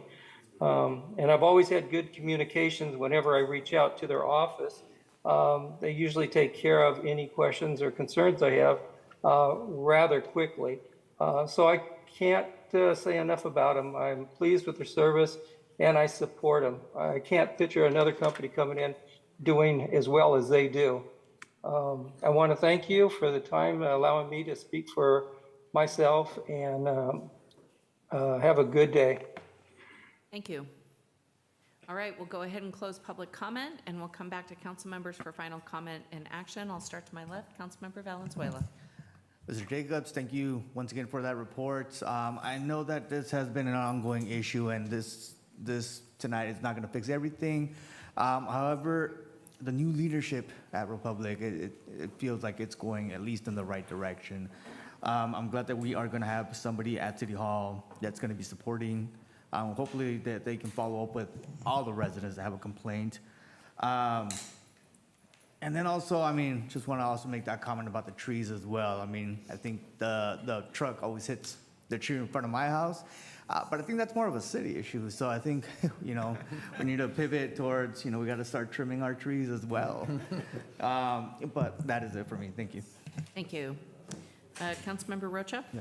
Thank you. I want to thank everyone who made it a point to speak in public comment. I want to thank our city staff for your work on this, our city attorney, our city manager. Obviously, what we have before us is not a perfect solution to a situation, but I do believe it's a significant step in the right direction, recognizing areas where the city could have done better in terms of managing the contract, identifying areas where Republic can do better and is committing to doing better moving forward. And really, for me, what's before us is about addressing an issue, identifying a solution, and charting on that path moving forward. To attempt to relitigate numbers and try and go down a path of potentially getting more in terms of penalties, I think will just lead us towards less collaboration, less communication, and really in the end, the consumers are the ones who are going to suffer the most. The sad reality is when you go to litigation, all channels of communication virtually break down. And that's a sad reality of what litigation brings. And so I see this as a way to move forward, addressing the issues, and making sure that we're not, or making sure to the best of our abilities, we're reducing the economic impact via the rates to the ratepayers due to that delayed rate that will not be retroactive. I do have one clarifying question for the city attorney. As we move forward, there's nothing precluding the city from issuing additional administrative penalties for noncompliance, correct? That's correct, Councilmember. The franchise agreement, collection services agreement lives on, and if there are additional violations going forward, the city can continue to assess administrative penalties going forward. So this is an agreement to move forward, but in the event that that agreement is not held, we still have the tools necessary to address them. That's correct, Councilmember. Okay, thank you. Those are all my comments. Okay, Councilmember Sandoval. Yeah, it's no doubt that we made significant progress in the last year. I think if the council hadn't taken the action to deny the rate increase twice, we probably wouldn't be here where we're at this juncture. And I mean, there's been such good things that are going to come out of this. I also want to recognize Christina, who has been responsive to every single one of my text messages and phone calls and all my residents. I think there's been, like I said, significant progress. For me, being a good partner doesn't just, it involves holding each other accountable, and I recognize that there's probably been shortcomings on both the city and Republic Services. And while I recognize the many, many contributions of Republic Services, that shouldn't exempt it from accountability. The issue with the truck overweights is, and most residents are hearing truck overweights, and well, what does that matter? It matters because it damages our roads. As we know, we have plenty of infrastructure issues already. And, for me, if we would have been keeping a better eye, or Republic would have done a better job, we wouldn't have so much damage to our roads. And for me, to answer Jose's comments, for me, I would foresee those. I understand it's a tool to hold Republic accountable, but it should go to mitigate the damages caused by Republic Services trucks for having those overweights. I'd request whoever decides to make a motion that we have two separate motions and not commingle the motions. One where it says we approve the rate increase, and the second one where we agree to the settlement. Reason being is because I acknowledge that the previous council made an agreement to that this would be the rate increases. So I understand that if by not approving those rate increases, we may be in fact in violation of the franchise agreement. But the second part about the settlement, I mean, I can't in good conscience, it doesn't seem that we're even done with those final numbers yet. And I just can't settle, and for me, I can't make a decision to settle something when I don't have all the numbers in front of me. I know that there may be a fear that this is that we may lose out on the offer that Republic Services is making, which is a 6 months break on their rate. But I'm confident that, well, that should continue. I mean, that's only right. But that's the only thing I would say is that I request that we make two separate motions. Well, I'll make a motion to approve the rate increase separately from the settlement agreement, or how would I structure that, Chris? So a couple of things, council member. First of all, you're not approving the rate increase. All you're doing is finding that the proposed rate increase is consistent with the terms of the collection services agreement. So that's an important nuance.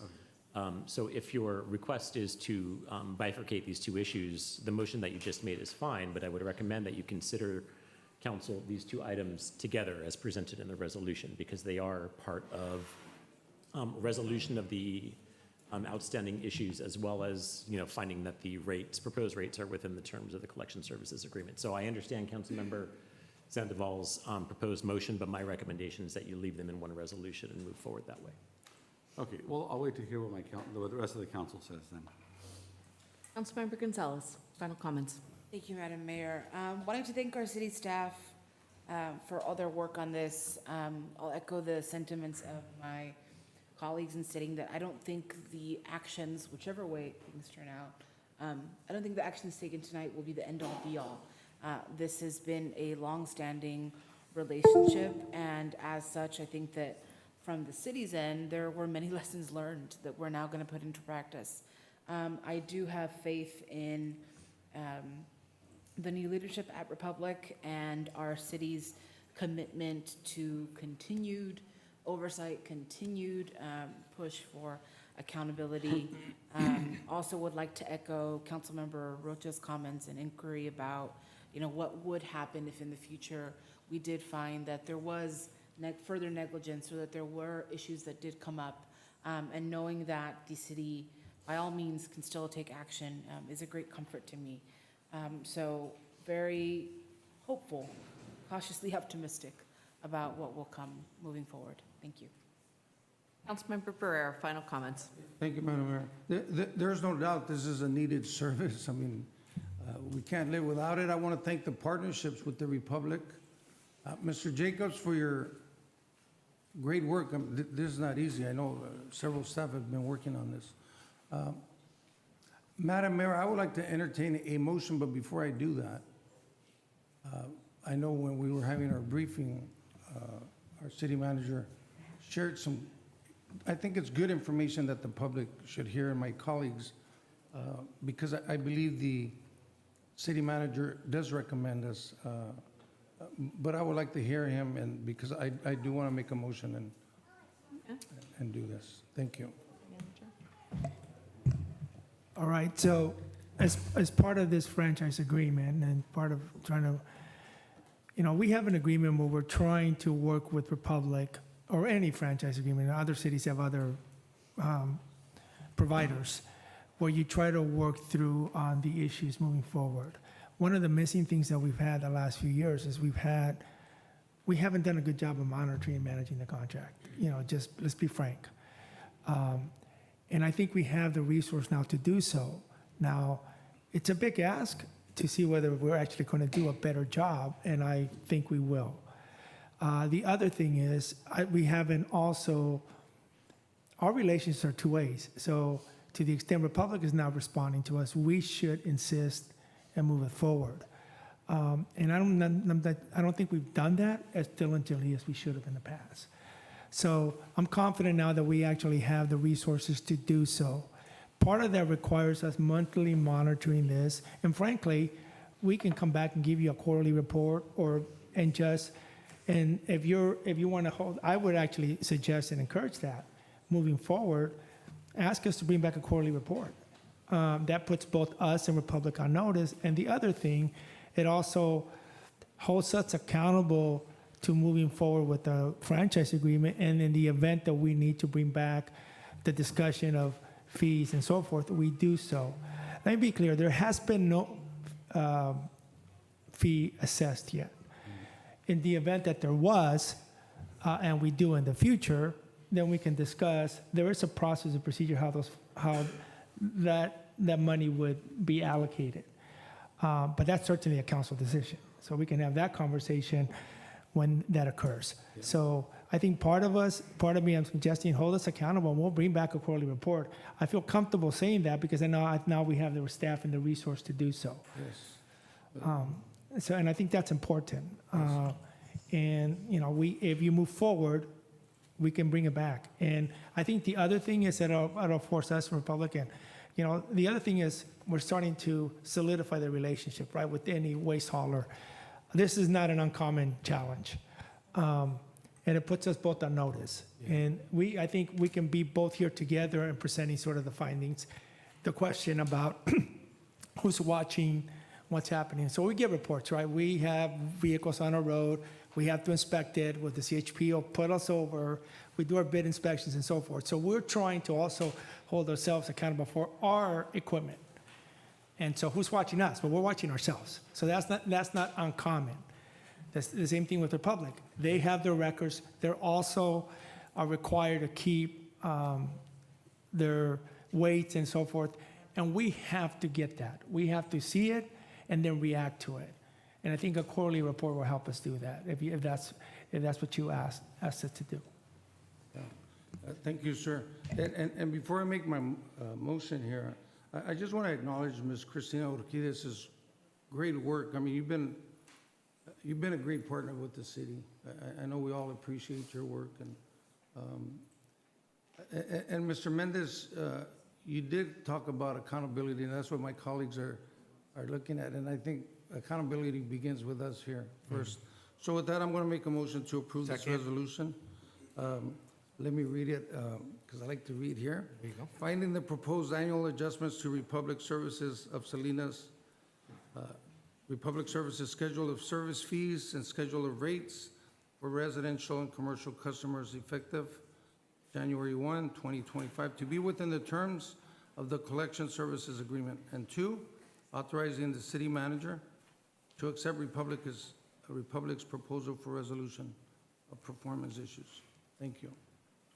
Okay, motion made by Councilmember Barrera, seconded by Councilmember Osornio. We'll go on to Councilmember Osornio for final comment. Yes, I did want to thank also city staff and all of the work that's been put into getting this agreement back on track. I also do realize that now with City Manager Rene Mendez being our city manager here and the relationships that he has in the community, obviously being able to keep an eye on this a little bit more close.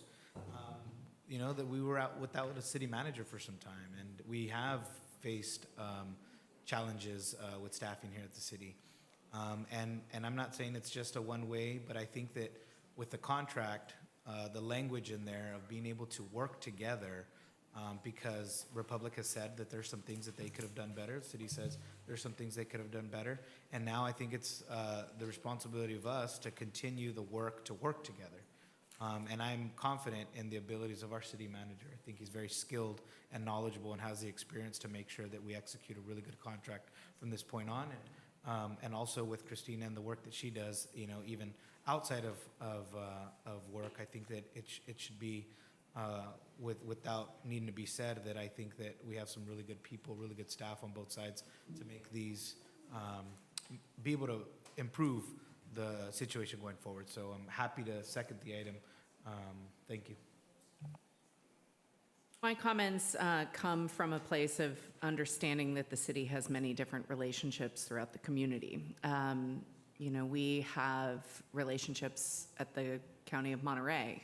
We've fought with the County of Monterey at times, and we've gotten smashingly, very well gotten along with the county at other times. Partnerships take work, marriages take work. One side screws up, the other side screws up. You both say, I'm sorry, and you move forward. I want to acknowledge, too, that Republic Services was one of the organizations that helped save the Christmas parade this past week. I called over there with less than 10 days' notice, and they came forward with an incredible donation that helped move that forward within, like I said, less than 2 weeks. So the partnership is there, the willingness to work collaboratively. We appreciate the fact that, every now and then we trip and fall on a broken sidewalk, but we get back up and we try to make it work. And so we appreciate the dialogue, appreciate the willingness to work together, and happy to support staff's recommendation. Call for the vote, please. Councilmember Barrera? Yes. Councilmember Gonzalez? Yes. Councilmember Osornio? Yes. Councilmember Rocha? Yes. Councilmember Sandoval? No. Councilmember Valenzuela? Yes. Mayor Craig? Yes. Motion passed. Excellent, thank you. All right, we are on to 24-686, the Energy Services Contract with NG for photovoltaic systems. I hope I said that correctly. Voltaic, the wrong emphasis on the wrong syllable. My apologies. That's so fun. Voltaic, okay. And backup generator here at the city facilities. We have our Public Works Director, David Jacobs, and I do want to keep an eye on time. I know we have families and whatnot that I think there are a couple of celebrations and end of term things going on, so please keep presentations succinct so that we can ask questions and whatnot. Well, my presentation's very easy on this, because I'm just Okay. going to come up here and introduce NG, and they're going to make their presentation. All right, well, ditto. I will keep Great it, job, I will David. keep it brief. Thank you, council members and mayor, for this presentation. I'm just going to talk a little bit about the proposed project in front of you. Let's see. So the agenda is just to go over. We actually installed the existing solar at Salinas since in 2016. So we have history with the city. Want to talk about the performance there. Want to talk about this second phase that's presented in front of you, 2 solar sites and the backup generator, a quick budgetary analysis, and next steps, which will, after this resolution, will be the resolution for the financing for this project. So what you see here is like a pretty busy chart, but essentially, this is the actual performance of the systems for the city that were installed roughly 2016, started operating in 2017. The columns in blue, the way you want to look at this is you have solar and you generate it, and you're avoiding paying any money to PG&E because you're self-generating. In the absence of any solar, what you see in that blue column is what we estimated your payment to PG&E would be. So over the past 7 years, you would have paid probably $6.7 million in PG&E costs. Because you have solar, you're not paying PG&E, you keep it, and that's retained with you.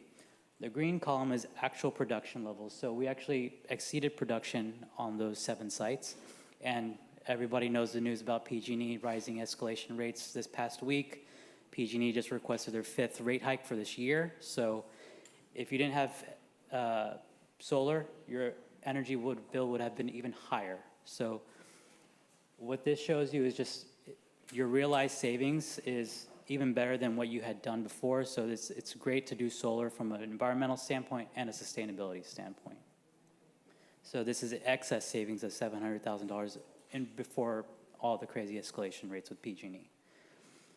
So the program goals here are no different. It's to reduce your PG&E bills and return operating expenses back to the community. Plan for future load with the advent of EV charging and the requirements by the state.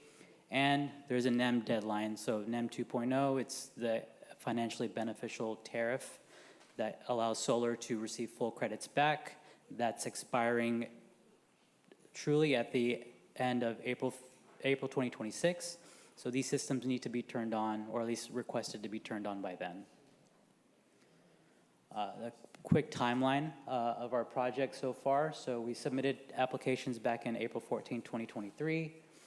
The city signed the interconnections agreements in August of this year.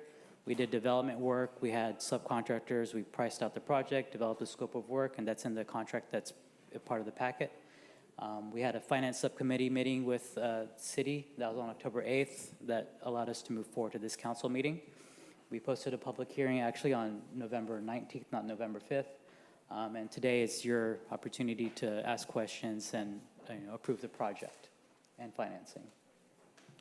So the sites and scopes are solar at El Gavilan Library. It's a rooftop solar, about 100 kilowatts. And then the police department is about 610 kilowatts of parking canopies. And then this generator at City Hall is a backup generator that will cover IT services, some lights, some HVAC, in the event of a PG&E outage.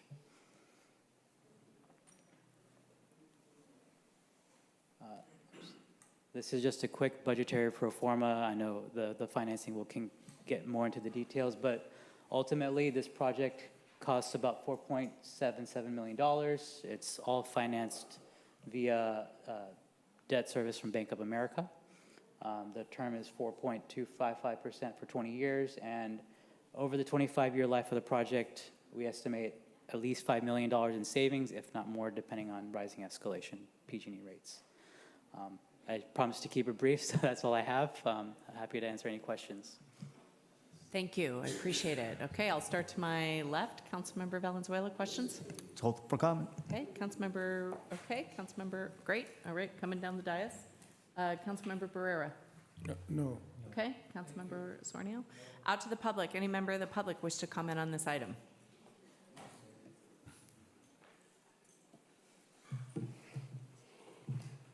Hi, Montevideo Community, Jose Guerra. Well, I got the answer, $4.774 million to build this thing. What is a warranty? I mean, on the panels, on the generator? What would it cost to replace those? Did you guys include that information in there? Because things break, gentlemen. Storms happen. Generators fail. I mean, what's the estimation on repairs? Who will repair the solar panels? Are we gonna do it locally? Are we gonna call somebody in and spend another couple $1 million to fix them? 500,000, $1 million, we don't know. And who was notified about the public hearing? I didn't get a memo. I didn't get I'm on the city website. Nobody contacted me or my community. That's it. I mean, we need some more answers. You guys do presentations, don't have all the information up here. Thank you. Thank you. Hi, welcome.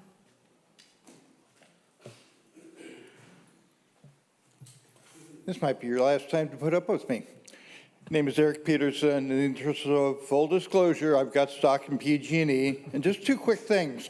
One is, I hope we buy our electricity from Central Coast Community Energy rather than PG&E. It would be a whole lot better to buy it from the agency that's connected to us. And the other thing is, you never can trust PG&E. They're still transmitting the electricity, and a backup for what PG&E does is essential.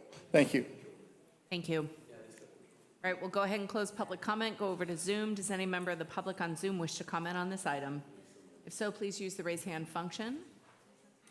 Seeing none, we'll go ahead and close public comment. We'll come back to council members for final comment and action. I'll start to my left. Councilmember Valenzuela. No comments. Okay, Councilmember Rocha. Councilmember Sandoval. Councilmember Gonzalez. Councilmember Barrera. To approve. Second. Okay, motion made by Councilmember Barrera, seconded by Councilmember Osornio. Going on to Councilmember Osornio for final comment. Thank you for the report. Yeah. And no further comments from me. Appreciate your presentation. Thank you. Call for the vote. Councilmember Barrera? Yes. Councilmember Gonzalez? Yes. Councilmember Osornio? Yes. Councilmember Rocha? Yes. Councilmember Sandoval? Yes. Councilmember Valenzuela? Yes. Mayor Craig? Yes. Motion passed. Excellent. Thank you. All right, we will go on to our third item, 24-687, the 2024 Energy Equipment Lease. And we have Ms. Selena Andrews, our Finance Director, here to give the presentation. Welcome. Good evening, Mayor, council members. Selena Andrews, Finance Director. The item before you is the 2024 Energy Equipment Lease. Staff is seeking council approval for an equipment lease purchase agreement. escrow and account control agreement and authority to take required actions in connection to the financing of the solar panels that were just introduced by Mr. Jacobs, Public Works Director. A process to secure the least expensive source of funding was followed. Our financing team reached out to 22 banks and received 5 bids from national banks that normally bid on these types of projects. The lowest bid came from Bank of America Capital Corp., otherwise known as BAPSI. It is anticipated that the amount of issuance will not exceed 4.9 million, and the yield will not exceed 4.3% over a 20-year term. Our financing team is here to talk a little more through the project and answer any questions you might have. Thank you. Thank you. Hi, welcome. Good evening, Madam Mayor, council members. Craig Hill, Managing Principal for NHA Advisors. And as Selena mentioned, here to answer any questions you may have regarding the financing for the project that you just approved, the generator and the solar panels on the 2 facilities. Real quickly, I'm going to go through just who all, when Selena mentioned the financing team, we really do need a financing source, and that is Bank of America, who was selected through a bid process, just like you would do for any normal public bid project. We also have involved in, to do the bidding, Stifel, and we've got a representative of Stifel here today to answer any questions if you need to talk more about the process itself. Quite frankly, what this is Bank of America is going to put up the money. It's going to sit in escrow with a trustee. Those funds are going to be used to pay NG as this project gets implemented over the next 6 months. As Amar mentioned, this project is basically the financing around the project is intended to try to set the payments that you'll be making every year equal to a portion of what your energy savings will be. So as energy costs escalate, your savings are going to increase, obviously, with what's generated on those panels. We're going to take a portion of that and use that as an offset to the debt service payments. So what we are anticipating is that you should be saving around $100,000 a year versus doing nothing and just continuing to purchase your power in the market. We are doing this over a 20-year term. We anticipate that those panels will last a lot longer, so as you can imagine, you're going to see substantial savings on the back end when those panels are still generating power. You are also subject to, and Amar mentioned this, some tax credits that will be coming in. There will be a cash contribution or a cash payment made by the federal government to the city once this project is complete. We're anticipating, we did not build that into the financing, so this city will have discretion as to what to do with those funds when they come in, some point after the completion of the project. It is an option, and we've set it into the financing documents that you could use it to buy down part of the loan. So it's kind of like prepaying your mortgage on your house. It will reduce the payments and increase the annual savings going forward. Some quick summary. This has already been stated. We're anticipating borrowing about 4.7, and the interest rate will be 4.25%. As I mentioned, the idea here is to try to match the projected energy savings to the debt service payments. So you can see that they would follow along, and then as they fall off in year 20, you see that you're really recognizing substantial savings in the end. Selena mentioned what you're being asked to approve tonight is a resolution and a form of agreement between Bank of America and the city that will kind of lay out the contract for your repayment of the money over the next 20 years. With that, happy to answer any questions. Great, thank you. I'll start to my left, Councilmember Valenzuela. Thank you for the presentation. Now, I see here in the report, but just for the public, what is the estimated savings after the 25 years? After year 25? Yes. Can we get the thing up? Presentation up?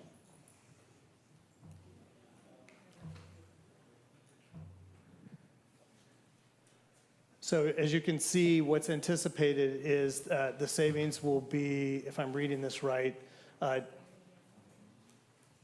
is that, 500 to 700,000 a year? Gotcha. So, just so the public knows, sometimes we don't ask a lot of questions, but we have all the information here. But what we have in the report is 5 million over 25 years. Correct. So we just wanted the public to know that. No further questions. Thank you. Councilmember Rocha? Okay, we'll go over Councilmember Gonzalez. Questions? Councilmember Burr, questions? There's no doubt this sounds fantastic, but what can go wrong if anything can go wrong? Or is this something that's guaranteed already? We're just gonna be making money, cost savings, and making some money? There's nothing that can go wrong with this. I think there's two answers to that question. Good question. From a financial perspective, the city is obligating itself to make these loan payments, regardless of whether or not the system performs or the energy savings are generated. I think in terms of the agreement with NG, there are some protections in there in terms of performance. Is it first 5 years? Right. So Finance Director, you strongly approve this. You're presenting it and you're backing this up as our Finance Director. Absolutely. I believe that this is an investment for the future. Well, with that, I'd like to make a motion to approve. Second. A motion made by Councilmember Barrera, seconded by Councilmember Osornio. We'll go on for final comments from Councilmember Osornio. Yeah, thank you for the presentation and thank you for the report. I do see the total cost. Obviously, it's $4.6 million, but seeing that we're going to get about 8.5 in savings, I just think it's worth the investment. So happy to support the item and really glad to see that we're moving in this direction. So thank you. Thank you. Go ahead and call for the vote. I'm sorry. Wait a minute. I apologize. I went too far. Public comment on this item. Yes, sir. Montebello community, got a question. Leasing these items. What's the warranty on that? What kind of warranty is addressed to the panels being leased instead of being bought? I mean, that wasn't explained. I mean, $4.6 million, I mean, a lot of money. Did I miss what the return is on that yearly? Was it good? Was it worth it? I mean, I think I might have missed that. Sorry about that. So 500 to 700 per year would be the cost, and then what the loan would be yearly? How much? I might have missed that. I mean, was it worth the money? I mean, monthly. If it doesn't work, you got to pay for it anyways, and then who fixes it? Like you said, you got to make the loan payment anyways. Did anybody talk to the company that might have to repair it? I'm just asking. Thank you. Appreciate it. Thank you. Hi, welcome. Yeah, and I thought I was done. Name is Eric Peterson, and one thought about this is B of A is no longer a California bank. It's headquartered back east. And I know we went through a bidding process, which kind of limits things, but it would be a whole lot better to have the profits for this going into Salinas or at least somewhere near us. Thank you. Thank you. All right, we'll go to Zoom. Does any member of the public on Zoom wish to comment on this item? If so, please use the raise hand function. All right, seeing none, we'll go ahead and close public comment, come back to council members for final comment, and then we'll take action. Councilmember Valenzuela. No, just thank you for the presentation. To answer some of the questions, it's going to be over $5 million that we're going to have in savings over the long term. I trust that our staff did the work to get a good source that if things go wrong, we'll have the staff to take care of it. But yeah, just excited that clean energy is profitable. So thank you. Councilmember Rocha, final comments? Thank you for all of your hard work on this. Councilmember Sandoval. Okay, Councilmember Gonzalez? Councilmember Barrera? Councilmember Osornio? Call for the vote. Councilmember Barrera? Yes. Councilmember Gonzalez? Yes. Councilmember Osornio? Yes. Councilmember Rocha? Yes. Councilmember Sandoval. Councilmember Valenzuela. Yes. Mayor Craig. Yes. Motion passed. Excellent, thank you. All right, on to consent. We have 13 items on the consent agenda. I will come to council if they'd like to pull an item for separate vote or discussion. I'll start to my left. Councilmember Valenzuela? No. Councilmember Rocha? I'd like to offer a substitute motion for approval. Okay, Councilmember Gonzalez?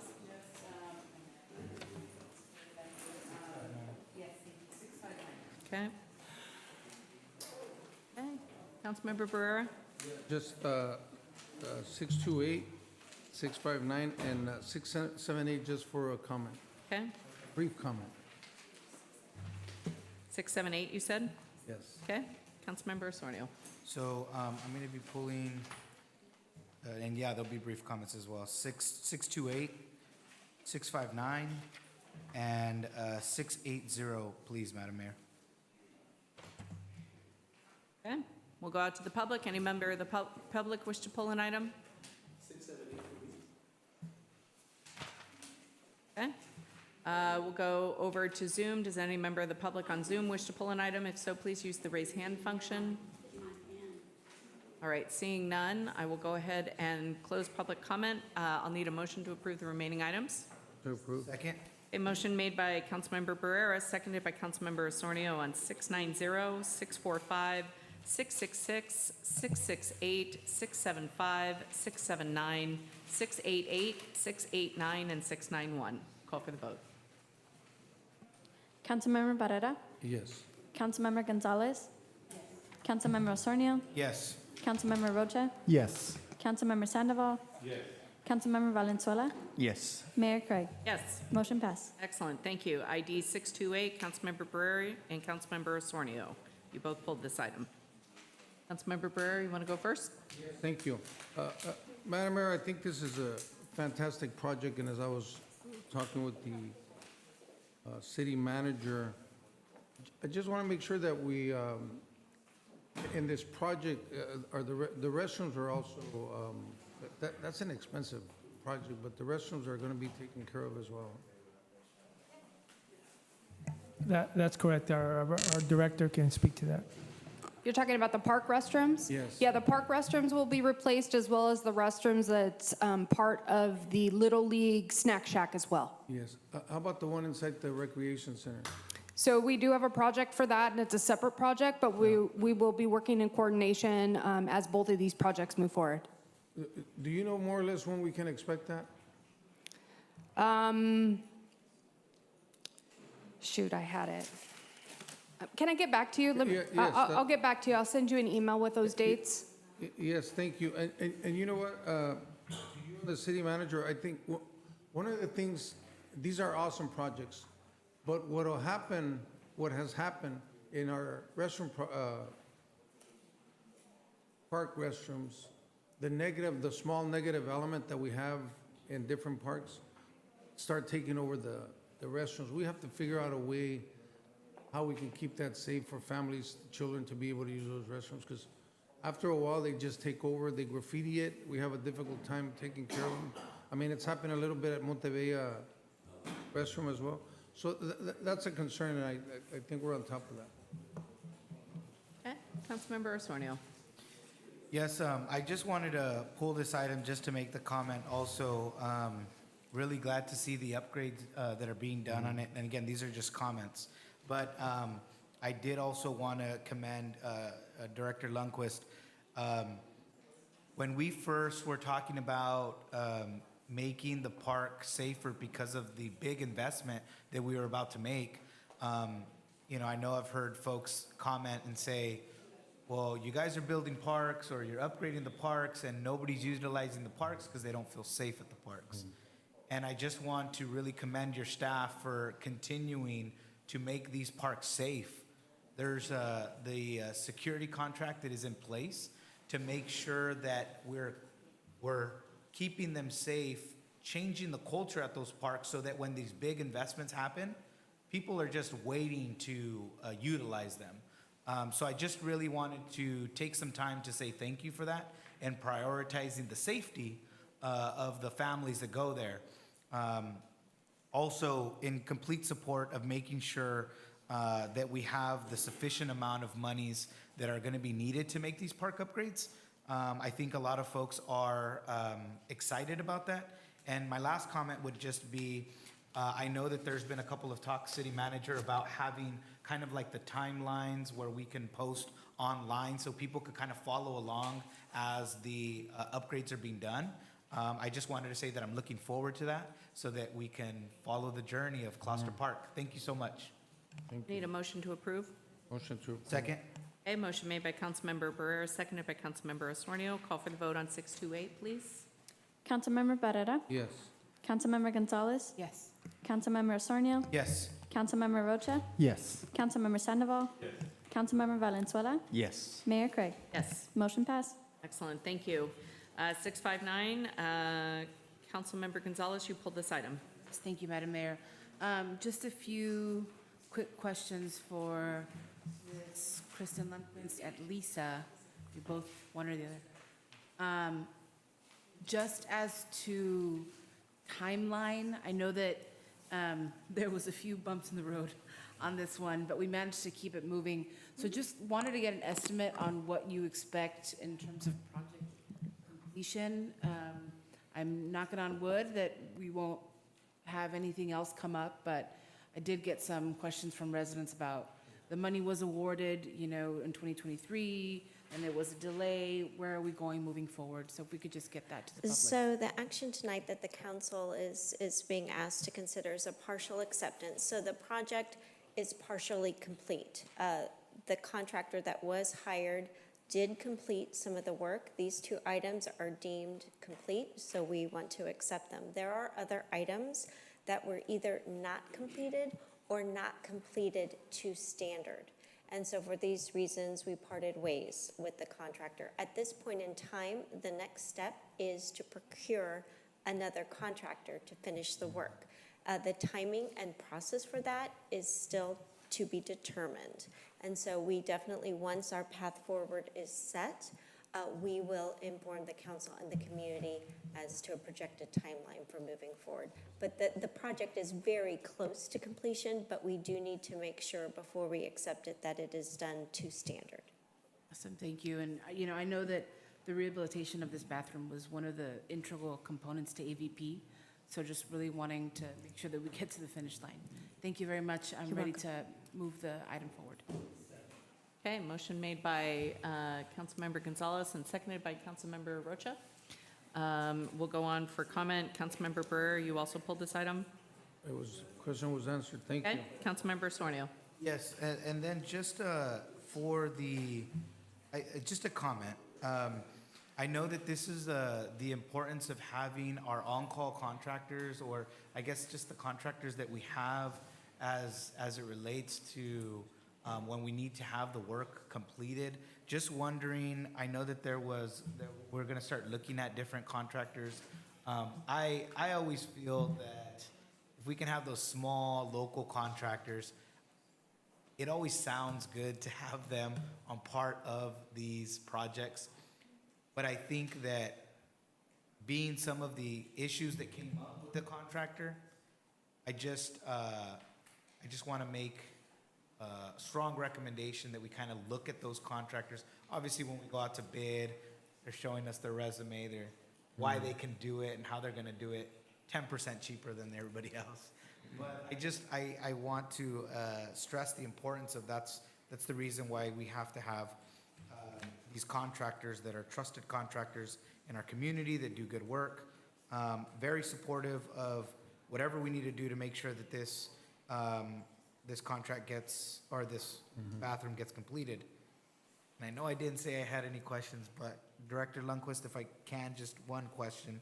And it's more of just a general, until this is fully completed, will there still be an opportunity to be able to have community events at Natividad Creek Park?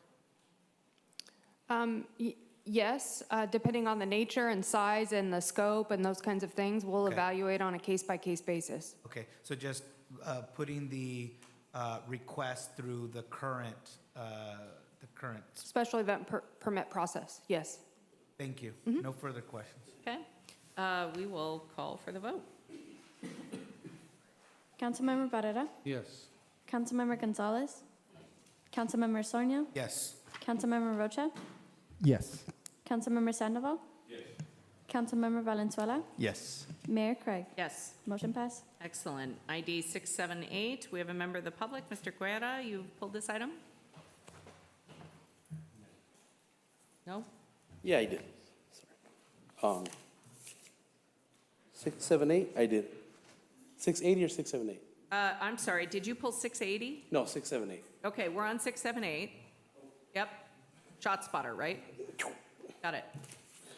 Jose Garamonte Bay Community, I'm for this project, but I don't see, it says increase of 490,000 up to 980,000. What is it now? Why isn't that on here so the public knows what they're paying for? See, there's no transparency, ladies and gentlemen. You're not putting numbers in here so people can read them. I don't have that big agenda you guys get. You know, thank you though. That was my only comment, but you know what? Go law enforcement. Gotcha. Thank you. Councilmember Brewer, you also pulled this item? Thank you, Assistant Guerra there. First of all, Madam Mayor, on this, I strongly support it. I want to just commend Acting Chief of Police, Danny Warner. You know, I really appreciate your report on this, and not only that, but I appreciate, you know, as I'm hearing our new Chief Acosta talk about community policing. Mr. Warner, you are community policing. You're an exceptional gentleman. I really appreciate your work. But on the shot spotter, I was intrigued by this, and just quickly, because there has been several people getting arrested with the help of this thing here. It is expensive, but I think it's a great investment. ShotSpotter Flex helps law enforcement agencies by directing police officers to the precise location of gunfire incidents within seconds of the shots being fired. The goal of ShotSpotter is to reduce gun violence and save lives. You know, there's been 2 times when I was involved in my neighborhood when this started happening. It was interesting, there was several neighbors that said the police came quickly. And I think, I don't understand the whole concept of the shot spotter, but I know it's been effective. So thank you for your work, and I'll make a motion to approve. Madam Mayor. A motion made by Councilmember Barrera, seconded by Councilmember Osornio. Call for the vote. Councilmember Barrera, Councilmember Gonzalez, Councilmember Sornia, Yes. Councilmember Rocha, Yes. Councilmember Sandoval, Councilmember Valenzuela, Yes. Mayor Craig. Yes. Motion pass. Excellent, thank you. All right, that is it for the consent agenda. We'll go on to councilmember reports, appointments, and future. Oh my gosh, what is wrong with me? Item 680, boy, sorry about that. You're still keeping me in line this whole time, all the way to the end. No, it's okay. It's okay. 680, Councilmember Osornio, you pulled this item. Yes, so it's just gonna, this will be, I was just watching this video the other day about our municipal art fund, but I just wanted to clarify, so when we updated the ordinance on the art fund, that is so that every single fiscal year, we're getting the percentages, the 0.5%, but also we're starting it with $100,000. Is that correct? Yes, that's correct. Okay, and that was gonna be, that's my only question. I just wanted to make sure it's on the record. Take it out for a separate vote. I know that the first time we did that, I think we might have lost track of the money or something, and We since learned, actually, it was just the way the money gets deposited, it just took a little time. And so when we checked, we thought it wasn't there. This deposit was just scheduled for a date a couple of months later, and it comes in 2 parts within that year. But yes, there essentially is $100,000 allocated annually to the fund. Awesome. Well, I know it's going to be in great hands with you, Mr. Arriola, so I just want to make a motion to approve it. Okay, Motion made by Councilmember Osornio, seconded by Councilmember Sandoval. Call for the vote on 680.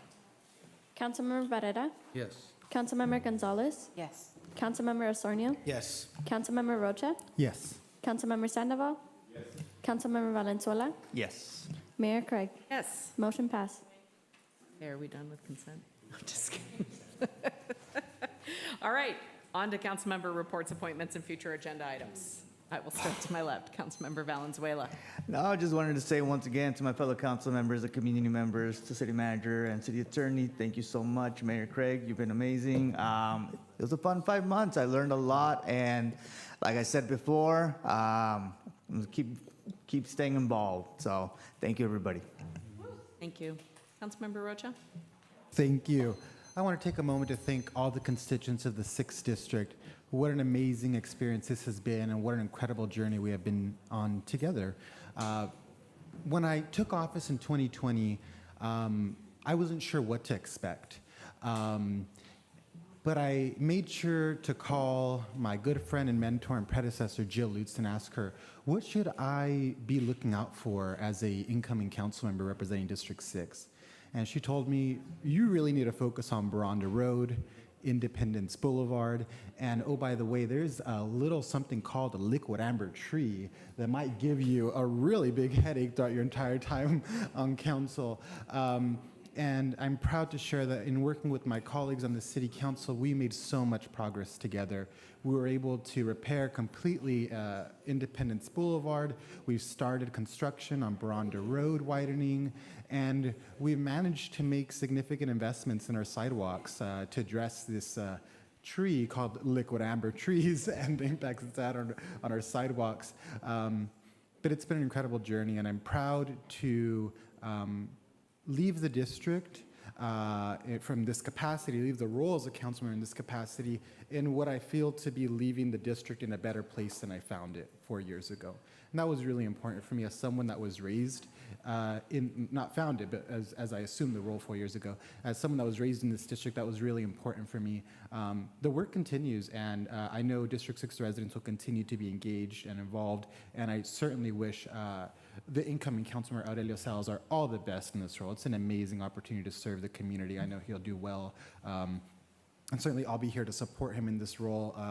And certainly I know the district will step up and support him as they have supported me throughout my time as a council member.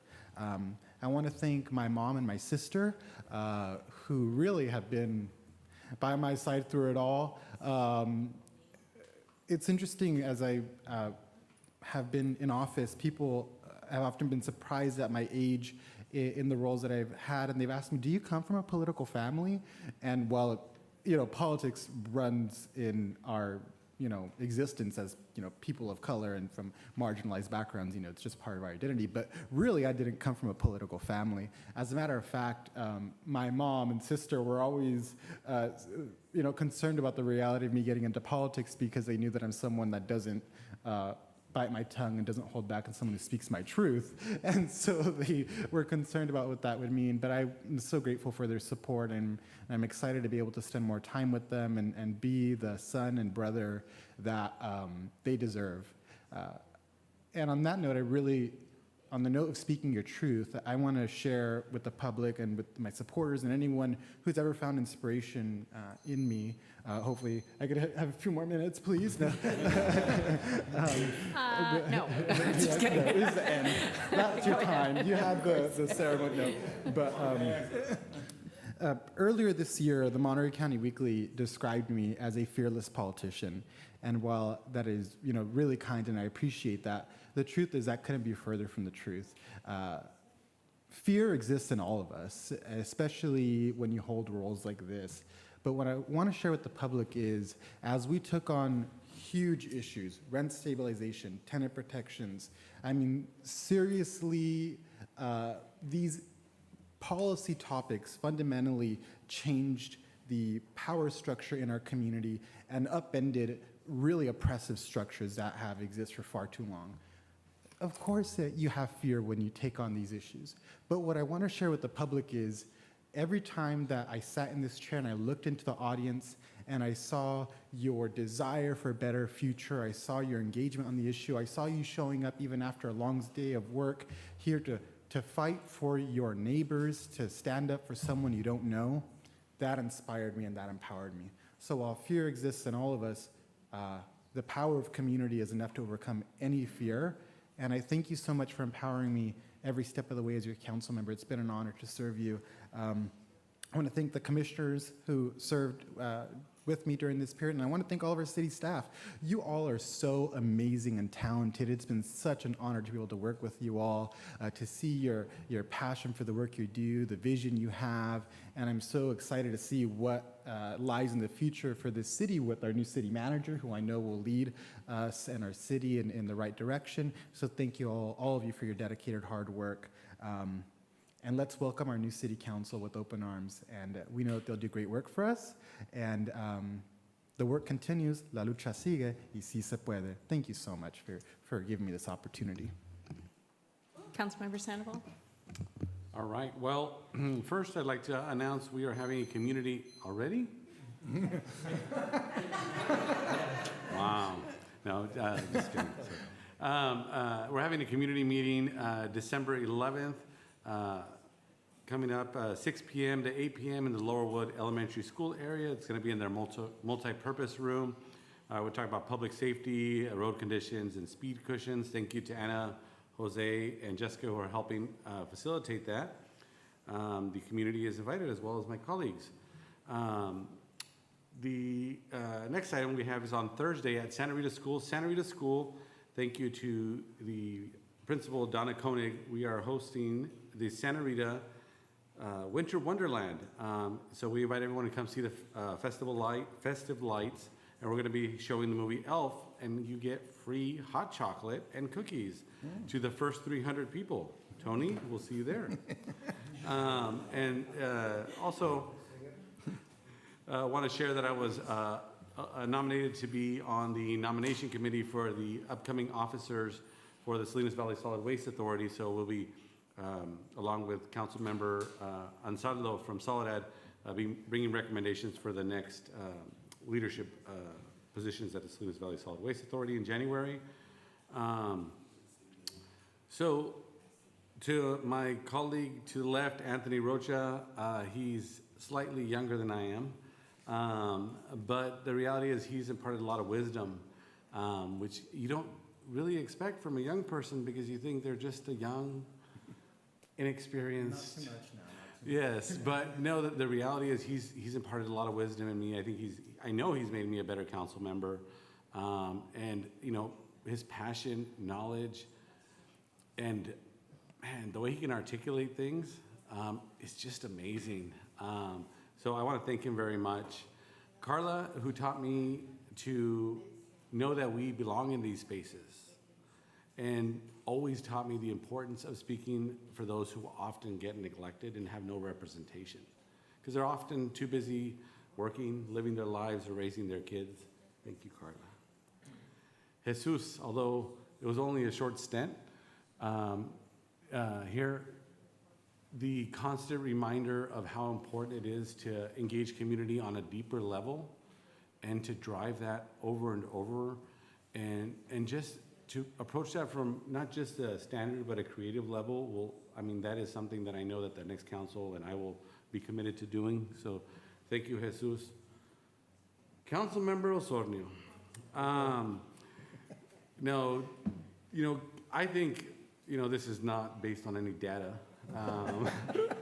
but I'm willing to bet that Councilmember Osornio has created more community events or led the charge on more community events than probably any council member, and not just said, hey, let's do this, but actually taken the countless hours and dedication and time away from his family and friends to make these events happen for areas that, I mean, for places that wouldn't, I mean, it was not even, I don't think anyone could ever imagine Christmas in Gloucester Park or El Dia del Niño or just all the activities that Orlando has done. I know it's an inspiration to me. I know I can do, I'll never be able to fill his shoes either on that, because he just has, I mean, so much sacrifice and drive. So I want to thank you for that. And Mayor Craig, You have served the city for a long time. You've served it well. I know that your heart has always been in Salinas for everything you've done. I remember hearing the story of how you first decided to run for council. I believe it was when your car got stolen. And making sure that residents have felt safe. Attending those community barbecues, even if there was only 5 people there. I mean, I've heard it from the residents that I now have the privilege of representing, that they've always appreciated her being there. Whether it was having chicken salad and remembering the memorable chicken salad she had. Was it Barcelona Circle, Mayor? I mean, those connections are priceless, and I want to thank you very much for your leadership and willingness to sacrifice so much to serve the city of Salinas. Tony? Yeah, I'll be there. Seguimos. Anyways, I just want to say thank you to all of you. And with that? Yes. Councilmember Gonzalez, final comments. Thank you, Madam Mayor. Alexis, don't you dare. So much to say, and so many different things that come to mind. But for the moment, I'll just say that, these past 4 years have been a whirlwind. Ups and downs, bumps in the road, for sure, obstacles overcome, and many, many lessons learned. But it was all a gift that I will always be grateful for. I really remain humbled by and in awe of the many community members and champions that I had the privilege of collaborating with. People who would, after 12-hour shifts, come to Gloucester Park, Natividad Creek Park, community meeting, out in the cold, just because they cared about their community and they wanted to advocate for themselves and for their neighbors. I really am now confident more than ever in the power of people power and the true magic and impact that occurs when community comes together to advocate for itself and to take up space in these institutions. I sense from our residents now more than ever a sense of belonging, a sense of taking ownership of their neighborhoods, and with that, a renewed commitment to equity, to transparency, to accountability. So I encourage them to continue to ask questions, to push, to organize, and I hope and believe that this incoming council and city leadership will work its hardest to honor that commitment. To city staff, man, oh man, for all the support and all the questions answered, the emails answered, calls taken. The employees of this city work very, very hard for its residents. There will always be more to do. There will always be challenges to take on, but that dedication is evident, and it has been a privilege. To our city attorney, Chris Callahan, man, I'm gonna miss you most of all, 100%. To my colleagues, it's been an honor and a privilege. Each vote wasn't unanimous, that is clear. But I fully believe in my heart of hearts that every single one of us up on this dais has a commitment to our community and a commitment to the residents here. There might be many roads to take to get to that ultimate goal, but the love of community is there, and I sense that in each and every one of you. And now Alexis, what did I say? And now I look forward to the next chapter and returning to civilian life and getting to focus fully on my teaching at Alsa High and to start the very chill, very zen, super tranquil, no stress process that is wedding planning. So wish me luck. Thank you. Councilmember Barrera? Thank you, Madam Mayor. Mr. Rene, one of your subordinates here at the city is getting recognized with the 2024 Human Rights, Rita Acosta. Rita Acosta is a fantastic human being. She's a certified en enlace She's worked with the Monterey County Health Department. She's a tireless advocate for the homeless, co-creator, Stakeholders Advisory Committee, co-president of the Homeless Union. And she's also an author, Make a Difference Tents by Garden organizer. They're going to have a special lunch on December 7th at the Unitarian Universalist Church of Monterey Peninsula. So congratulations to Rita Acosta, a fine human being. You know what, also, again, I just want to, Mr. Mendez, when you came on board, and thanks for this, my colleagues, this group, 7 votes unanimous, hired you. I think we got the best city manager this side of the Mississippi. You know what, Mr. Mendez, I'm getting to know you, you say you're building your team, and I see it materialize. And one of your greatest assets as well is standing over there. And you know what? I remember when we didn't have a chief of police, and I don't know how your work is done here, but Officer Danny Warner stepped up, and he got busy with this department. I mean, you know what? Yeah, I'll do it. And I've got to be with them a few times, and I want to appreciate that, sir, because of you stepping up. And now we got our new chief, Carlos Acosta. Welcome. You know, during Thanksgiving, I did a ride-along with Commander Angel Gonzalez. Who would have thought at one end of the city there was a person dead in a pickup, and then on the other side of the city at the same time, there was another dead person in a car. And just to see these officers operate in an intense environment like that, waiting for the coroner, and I was just there, and it was intense for me, and I could just imagine what, so great work with the police officers. Thank you for your good work. And Mr. Mendez, going along with your staff, I'd say Jose Ariola, your assistant. Man, this guy is awesome. Mr. Ariola, you know what? You are. You know what? I've seen you in action with, you got a way of bringing people together even though they don't want to be there, I mean, or they're arguing among each other. You got a special skill. And I know from your heart, your professionalism. So I appreciate you, sir. Also, to my colleagues, you guys did a hell of a job in 4 years. Awesome work. You know what I appreciate about this council? Even though we're elected by districts, you got brought the city together. Brother Rocha says, hey, I need some money for Baranda. Guess what we did? We put some serious cash together for Baranda. Osorno over say, hey, Barrera, Tout Street hasn't been touched in over 30 years. Guess what we did? We put our pennies and dimes and nickels. Brand new Tout Street. And to Mr. Jacobs, I know he's gone and he's listening to me out there. Mr. Jacobs has been tremendous. You know, it's been a lot of work. You know, this is the first time that I've heard constituents say, man, you guys are really doing some work out there. Sidewalks, streets, neighborhoods. Man, Amor Salinas was born. And through Amor Salinas, all of a sudden, we adopted a dog. I think his name is Fluffy or something. I don't know. And not only that, is that his name, Fluffy? Ranger. Oh, Ranger, excuse me. Ranger. I hope he doesn't get offended. A coloring book. Thanks to Olivia. A coloring book.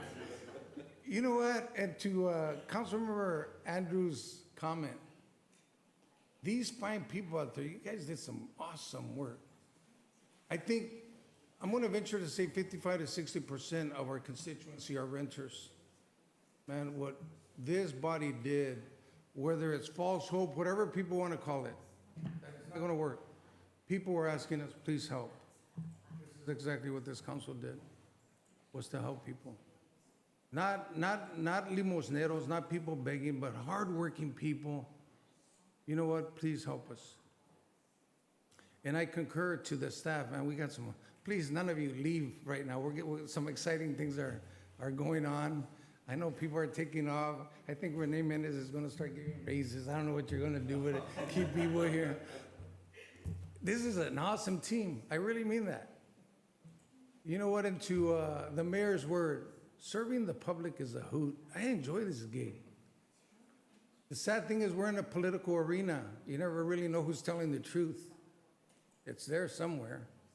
But public service is fantastic. And I think we have one of the greatest city attorneys, man. This man has saved this city big money. He makes his job look easy. Where I appreciate Mr. Callahan, his integrity. Mr. Callahan, you're a fine human being. You really are. And I think this body really appreciates you. And thank you for all you've done here. And me, I got 2 more years. Let's see where it goes. I might be here. I told somebody I've been here before Jesus Christ. So let's see if it takes me on the rapture somewhere. So thank you. Thank you, everybody. Councilmember Osornio, final comments. Thank you. Earlier, I had an opportunity at the reception. Thank you to everybody that made that reception happen. It was good to have family members, friends, and people, supporters, and see staff, and just thank you for being here. I always hate it because I'm like, man, I should write something down. I really should. All 4 years, I was like, man, I should start writing stuff down. And I actually did write something down today. So, and I'm hoping that I don't get emotional because, I mean, really talking from your heart, sometimes you just have to just do whatever is in there, right? But I didn't want to miss anything just because it's been a crazy journey. It's been exciting. It's been nerve-wracking. It's been scary. It's been a bunch of stuff, hard work. But I did want to just say a couple words. And first, I just wanted to obviously thank my wife. Without her, these last 4 years would not have been as easy without her. She's always been by my side, and I just can't thank God enough for being able to give her the strength to put up with me for all of these years. But I'm so glad that she makes the decision to continue and creating a really good, strong relationship between the two of us, and so I'm just thankful. But when I was elected, my daughter Olivia was born, and that was 4 years ago. And as I was elected to represent the city of Salinas on the city council, my wife has always been there every step of the way. Even after the birth of our second daughter, Sophia, earlier this year, she continued to find the time and energy to support me during all of this. And I truly couldn't have done it without her. To my family members and friends that had to hear me all of the times before the city council, after the city council, and even folks that just decided to answer my calls when I had to speak about something. I just wanted to say thank you for that. To all of the volunteers that I've had the opportunity to volunteer with in the community, and anybody that's ever shared some great ideas and have encouraged me to continue to go, I just wanted to say thank you. This election taught me a lot, being able to go through it, and really being able to continue to speak with constituents in the district. It was never any more clear that people just want safe roads. They want sidewalks that they can walk on. They want to feel safe. They want parks to be clean and well-maintained, recreation centers so that seniors and kids could go to. I mean, it's like Tony says, it seems like it's sometimes not too complex. And I feel like this council did that all of these years. And I just, for the opportunity to be able to speak with them at their homes, it was really great. I also wanted to thank folks that came in here to advocate for projects that we have. We have projects that haven't been addressed in years and are finally in motion. Hebron Heights, Cesar Chavez Park, Eucalyptus Drive, Natividad Creek Park. You look at a lot of these things. I mean, Ensign Park was being talked about for almost 30 years. And I found that this council, it was pretty easy when folks would come up to us and say, hey, we need some more funding. Can we help out? And this council, right away, we got together and we made sure that there was money to be able to support that and now it's getting built. The Hebron Heights Center is, there's moving around dirt right now. It's already going to start to get built. So those projects hadn't been done for years, and they'll be completed within the next 1 to 2 years. And the work to continue working side by side with community to make sure that they're being maintained, I'm looking forward to that. But lastly, as a lot of people keep on asking me, so what's next? What's next? And as far as what's next, at 35 years old, I have plenty of time and energy to keep on giving back. I'm fortunate to serve on several boards and be involved in various volunteer efforts, and that work will continue. So I just want to let folks know that I'll continue to do that work. Salinas is my home, and I've always been here to serve and to support our community in any way I can. So stick around. This is not the end. It's the start of something new. Thank you for believing in me. Thank you for supporting me and for allowing me the honor to represent you for the past 4 years. And the best is still yet to come. So I just wanted to say thank you for all of the supporters. Thank you to all the constituents. Thank you to my colleagues. I know that some of the votes that we've had to vote on, just like Councilwoman Gonzalez said, they all haven't been unanimous, but I think that we've always used our community and what we know about our community to make those decisions. So just wanted to say thank you. It's been an honor to serve with every single one of you guys. So thank you. Appreciate it. My final comments are just the opportunity to have served as mayor over the last 4 years. And I made these brief comments earlier, but just to acknowledge that when I came in, it was following the death of a very beloved mayor, Mayor Joe Gunter, who had tremendous amount of respect in this community. And I knew the city needed leadership. I knew that we were in the middle of COVID. We did not have vaccines. I knew that we didn't have a city manager.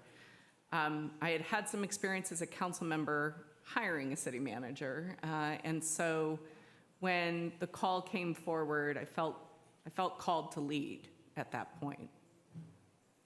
I am going to write a book, and I'm going to name names. I just want to be clear about that. But I also will title it Mayoring Through Crisis, like all the time. Interestingly, we experienced flooding. We experienced, the Taylor fire. We've had the death of an officer for the first time in 80 years. I feel like I've led strongly through a lot in a 4-year term. I'm really proud of some of the long-term plans that we've put forward. I wrote a few down. The Downtown Vibrancy Plan, obviously, we implemented very successfully.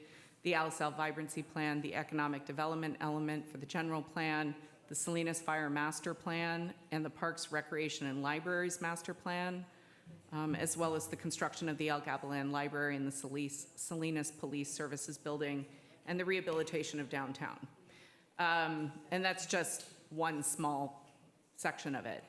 I talked today at the Board of Supervisors about how the city and the county haven't always gotten along. In fact, when I was a council member coming on, we were suing each other. It was really important for me to continue the work of the collaboration. We cannot do homelessness without the collaboration of the county. We cannot do some of the housing without the collaboration of the county. It's really critical that we continue our relationship. I feel very good about handing off the city in a space where I think I'm leaving it better than when I got it. And with that, I do want to say thank you to a couple of people. Bobby, my wonderful partner, Bobby, who is the shadow behind, behind a very forward-facing woman. He's always been remarkably supportive of me and allows me to shine, which I'm very grateful for.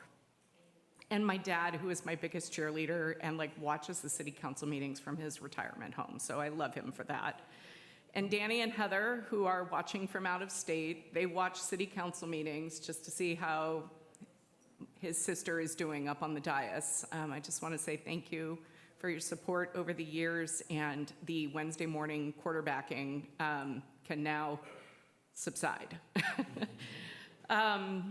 Also, just to acknowledge the MCBC staff, the Monterey County Business Council staff. Being mayor of a city this size and also having to have a full-time job is just straight up nearly impossible. My staff at MCBC has been nothing but incredible for catching everything I drop, for making sure that I have everything I need for when I come running in and running back out. I just have a rock star staff, and I'm just grateful that they were so supportive of me through my 4 years. I want to also acknowledge the mayors of Monterey County. I totally bonded with like 11 other mayors in this county. They are incredible people doing incredible work throughout the county, and the supervisors as well. I mean, I feel like I have a set of friends coming out of this that just are doing great work in their own respective communities. My two best friends, Megan and Joanna, also help get me through tough times. I just want to say thank you, and I appreciate the memes. And then CJ&M, thank you for being so supportive of me over the past year. And I do want to give a shout out to the ladies and the ladies who pray in these council meetings.